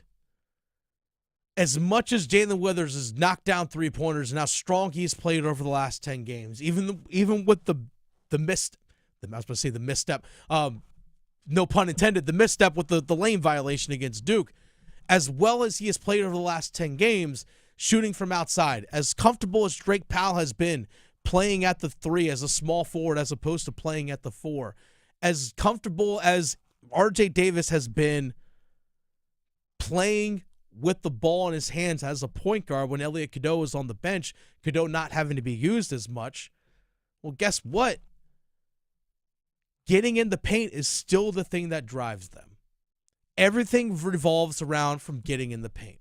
Whether it's Cadeau and others slashing to the basket, whether it's Ben Allen Lubin catching lobs, or getting into the paint and kicking it out and the ball swinging around, and that's where they're able to knock down open 3-pointers. It all starts for them getting in the paint. Defensively, getting stops, rebounding, pushing in transition. That's when they're able to get open buckets. That's one of the reasons why against Duke, talking to Duke players when North Carolina made their comeback in the second half to chip away at that lead. Again, they fell short. But Duke was out of a flow offensively because of the offensive efficiency by North Carolina. Duke wasn't able to push in transition and play at the tempo that they wanted. And as a result, their offensive flow completely went away. They started turning the ball over. Carolina was starting to able to get buckets in transition. So again, one thing feeds the other. One thing feeds the other. I mean, Seth Trimble had a couple of big-time buckets in transition, had a big dunk, and also had an and-one on a layup. Those are the things that make Carolina great as a basketball team. When they make free throws, they go to that 1-2-1-1 press, something that they've done. Now, eventually teams will break your press at times, but if you can earn a couple of possessions away from the opposing team, whether it's you force them to turn it over, maybe they get a backcourt violation, a 5-second call on the inbound, whatever it is, those are the kinds of things that North Carolina does well. Again, we see North Carolina, they make free throws, they're going into their press. It's just what they do, and that's okay. We know it's coming. The other team knows it's coming, but if you execute it well, that's fine. It's okay to know if the other team knows what you're doing, as long as you still out-execute. Those are the things that make Carolina basketball play at their best. I hope the moment doesn't get too big for some of these young players. And by young players, I'm talking Drake Powell, Ian Jackson. These are young freshmen who are experiencing this for the first time. Elliot Cadeau, been through a couple of these games last year. Seth Trimble's been through a couple of these games. ACC tournament is a different level than the regular season. The NCAA tournament's a whole other level on top of that. And I know for a fact, it's just human nature, that these guys have heard the noise. They've heard the noise. People saying, hey, you don't belong. People, stuff will be sent to them on X. Their family members are going to be calling them, say, oh my gosh, they said this. Stuff gets to people. In this day and age, stuff gets to people in terms of the message being delivered. And fast. And fast, exactly. Yeah. Exactly. By the time North Carolina's name was actually read on the selection committee, there was already takes out there. Oh, big time. I mean, 10-minute videos. Yep. But that stuff is heard by players. Trust me, it is. As much as they want to say, oh, block out the noise, we got to focus on us, you still hear it. Blocking out the noise is acknowledging that there is still noise out there. Carolina has a lot of experience on their team. RJ Davis, Seth Trimble, Elliot Cadeau, Jalen Washington, Jalen Withers, all back from last year's team that made it to a Sweet 16. RJ Davis went to a national championship game. He gets it. Now for Drake Powell, Ian Jackson, Van Allen Lubin being a transfer, how do these guys handle it? To be determined. Yeah, well, at least they've got the momentum going for them, too. So they've got experience and momentum behind them today. They are playing their best basketball. Mm-hmm. I know they lost their last game against Duke, but over the last 10 games, they are playing their best basketball. Right. Let's stay competitive. They will play their best. I mean, they are playing their best basketball. But is it good enough tonight? Yeah. We'll see. Victoria, we actually never really gave a prediction for tonight's game. I think you actually did during Place Your Bets. You think you had North Carolina winning tonight, correct? Yes, I do think they'll win tonight. Okay. Give me a score. Give me a score. Give me a score. I want to know a score. Okay, let's see. Maybe UNC 75, San Diego 68. 75-78. I'm sorry, 75-68. Mm-hmm. UNC over San Diego sure. State. We'll go with that. I was thinking somewhere the line's a little bit closer. The spread on the game is about 4.5 points. Yeah. which actually I saw, ESPN has their stuff up, the amount of tickets and the amount of money. Like a lot of the money from fans, like it's over 80% of the money is on North Carolina to win. Oh, yeah. Fans. It's heavily Makes on sense. Carolina to win the game because guess what? They actually truly do have something to prove. Yeah. Well, I wonder They really if that's do. also going to light a fire under them with all this noise from West Virginia and the governor and the politicians and all this stuff. I wonder if that's going to give them more incentive to be like, okay, 100%. say we're not worthy or we're not supposed to be here. And they We'll had, see. had to fly over their state and just look down upon it. I was like, oh, you guys staying there, huh? Cool. Right, yeah. We're on our way to play in the NCAA tournament. This stinks at the highest level. Thanks, That is- Governor. Thanks, Gov.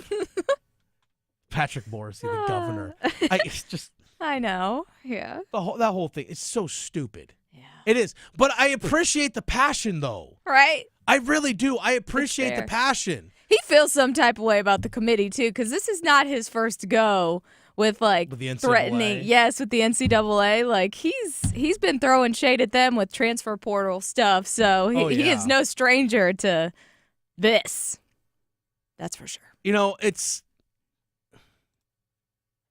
It's unfortunate that the conversation has been about that, and to an extent. I understand the gripe. I understand the frustration. But you know what? Nothing that they do in terms of trying to do lawsuits or any sort of restraining order that can prevent games from people, none of it's happening today. If that happens, I'm not going to lie. I think I would actually enjoy it. But still, UNC, it all boils down to this at the end of the day for West Virginia, for North Carolina, for any other school. This is the best part about the NCAA tournament. It's all about what you do on the floor now. It's all about winning. The scoreboard is the only thing that matters. No matter what the governor of West Virginia says, no matter what I say, no matter what other people think, it all comes down to the scoreboard. Can you take care of business on the court? Can you go prove that you are as good as you think you are, or as good as you hope you are, or as good as you want to be? You got to go prove it now, and it all boils down to that. No pressure. Yeah, no pressure at all. Who handles the pressure? It's such a fun time. Just sit back and enjoy it.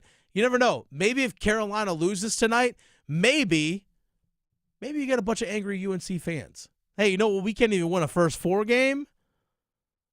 Maybe we didn't deserve to be in. Lots of angry people. Lots of angry people. There's so much anger Twitter right now. will be rolling. It always is. Hey, you know what? North Carolina can go full, hey, us against the world. They really can. They can pull that card. Us against the world. Shirts will be made. You know what? Yeah. It'll happen. Might happen. It might happen. Us It'll be Argyle and everything. against the world. You know what? UNC and West Virginia should schedule games now. Like, you want to have this? You want this smoke? Let's go play. Let's go settle on the floor every single year. Do that. Make that happen. Make it happen. It's been the Adam Gold Show. Dennis Cox. That's Victoria. Until next time we bid you adieu. Goodbye. Good night. From the heels Touchdown, Carolina. to the canes. She scores! He covers it all. The Adam Gold Show on the North Carolina Sports Network. Hey, it's Adam Gold from my friends at FanDuel, America's #1 sports book, and the greatest thing that has ever been invented in sports starts tonight. Yes, Carolina, I like you to beat San Diego State. All right, let's move on.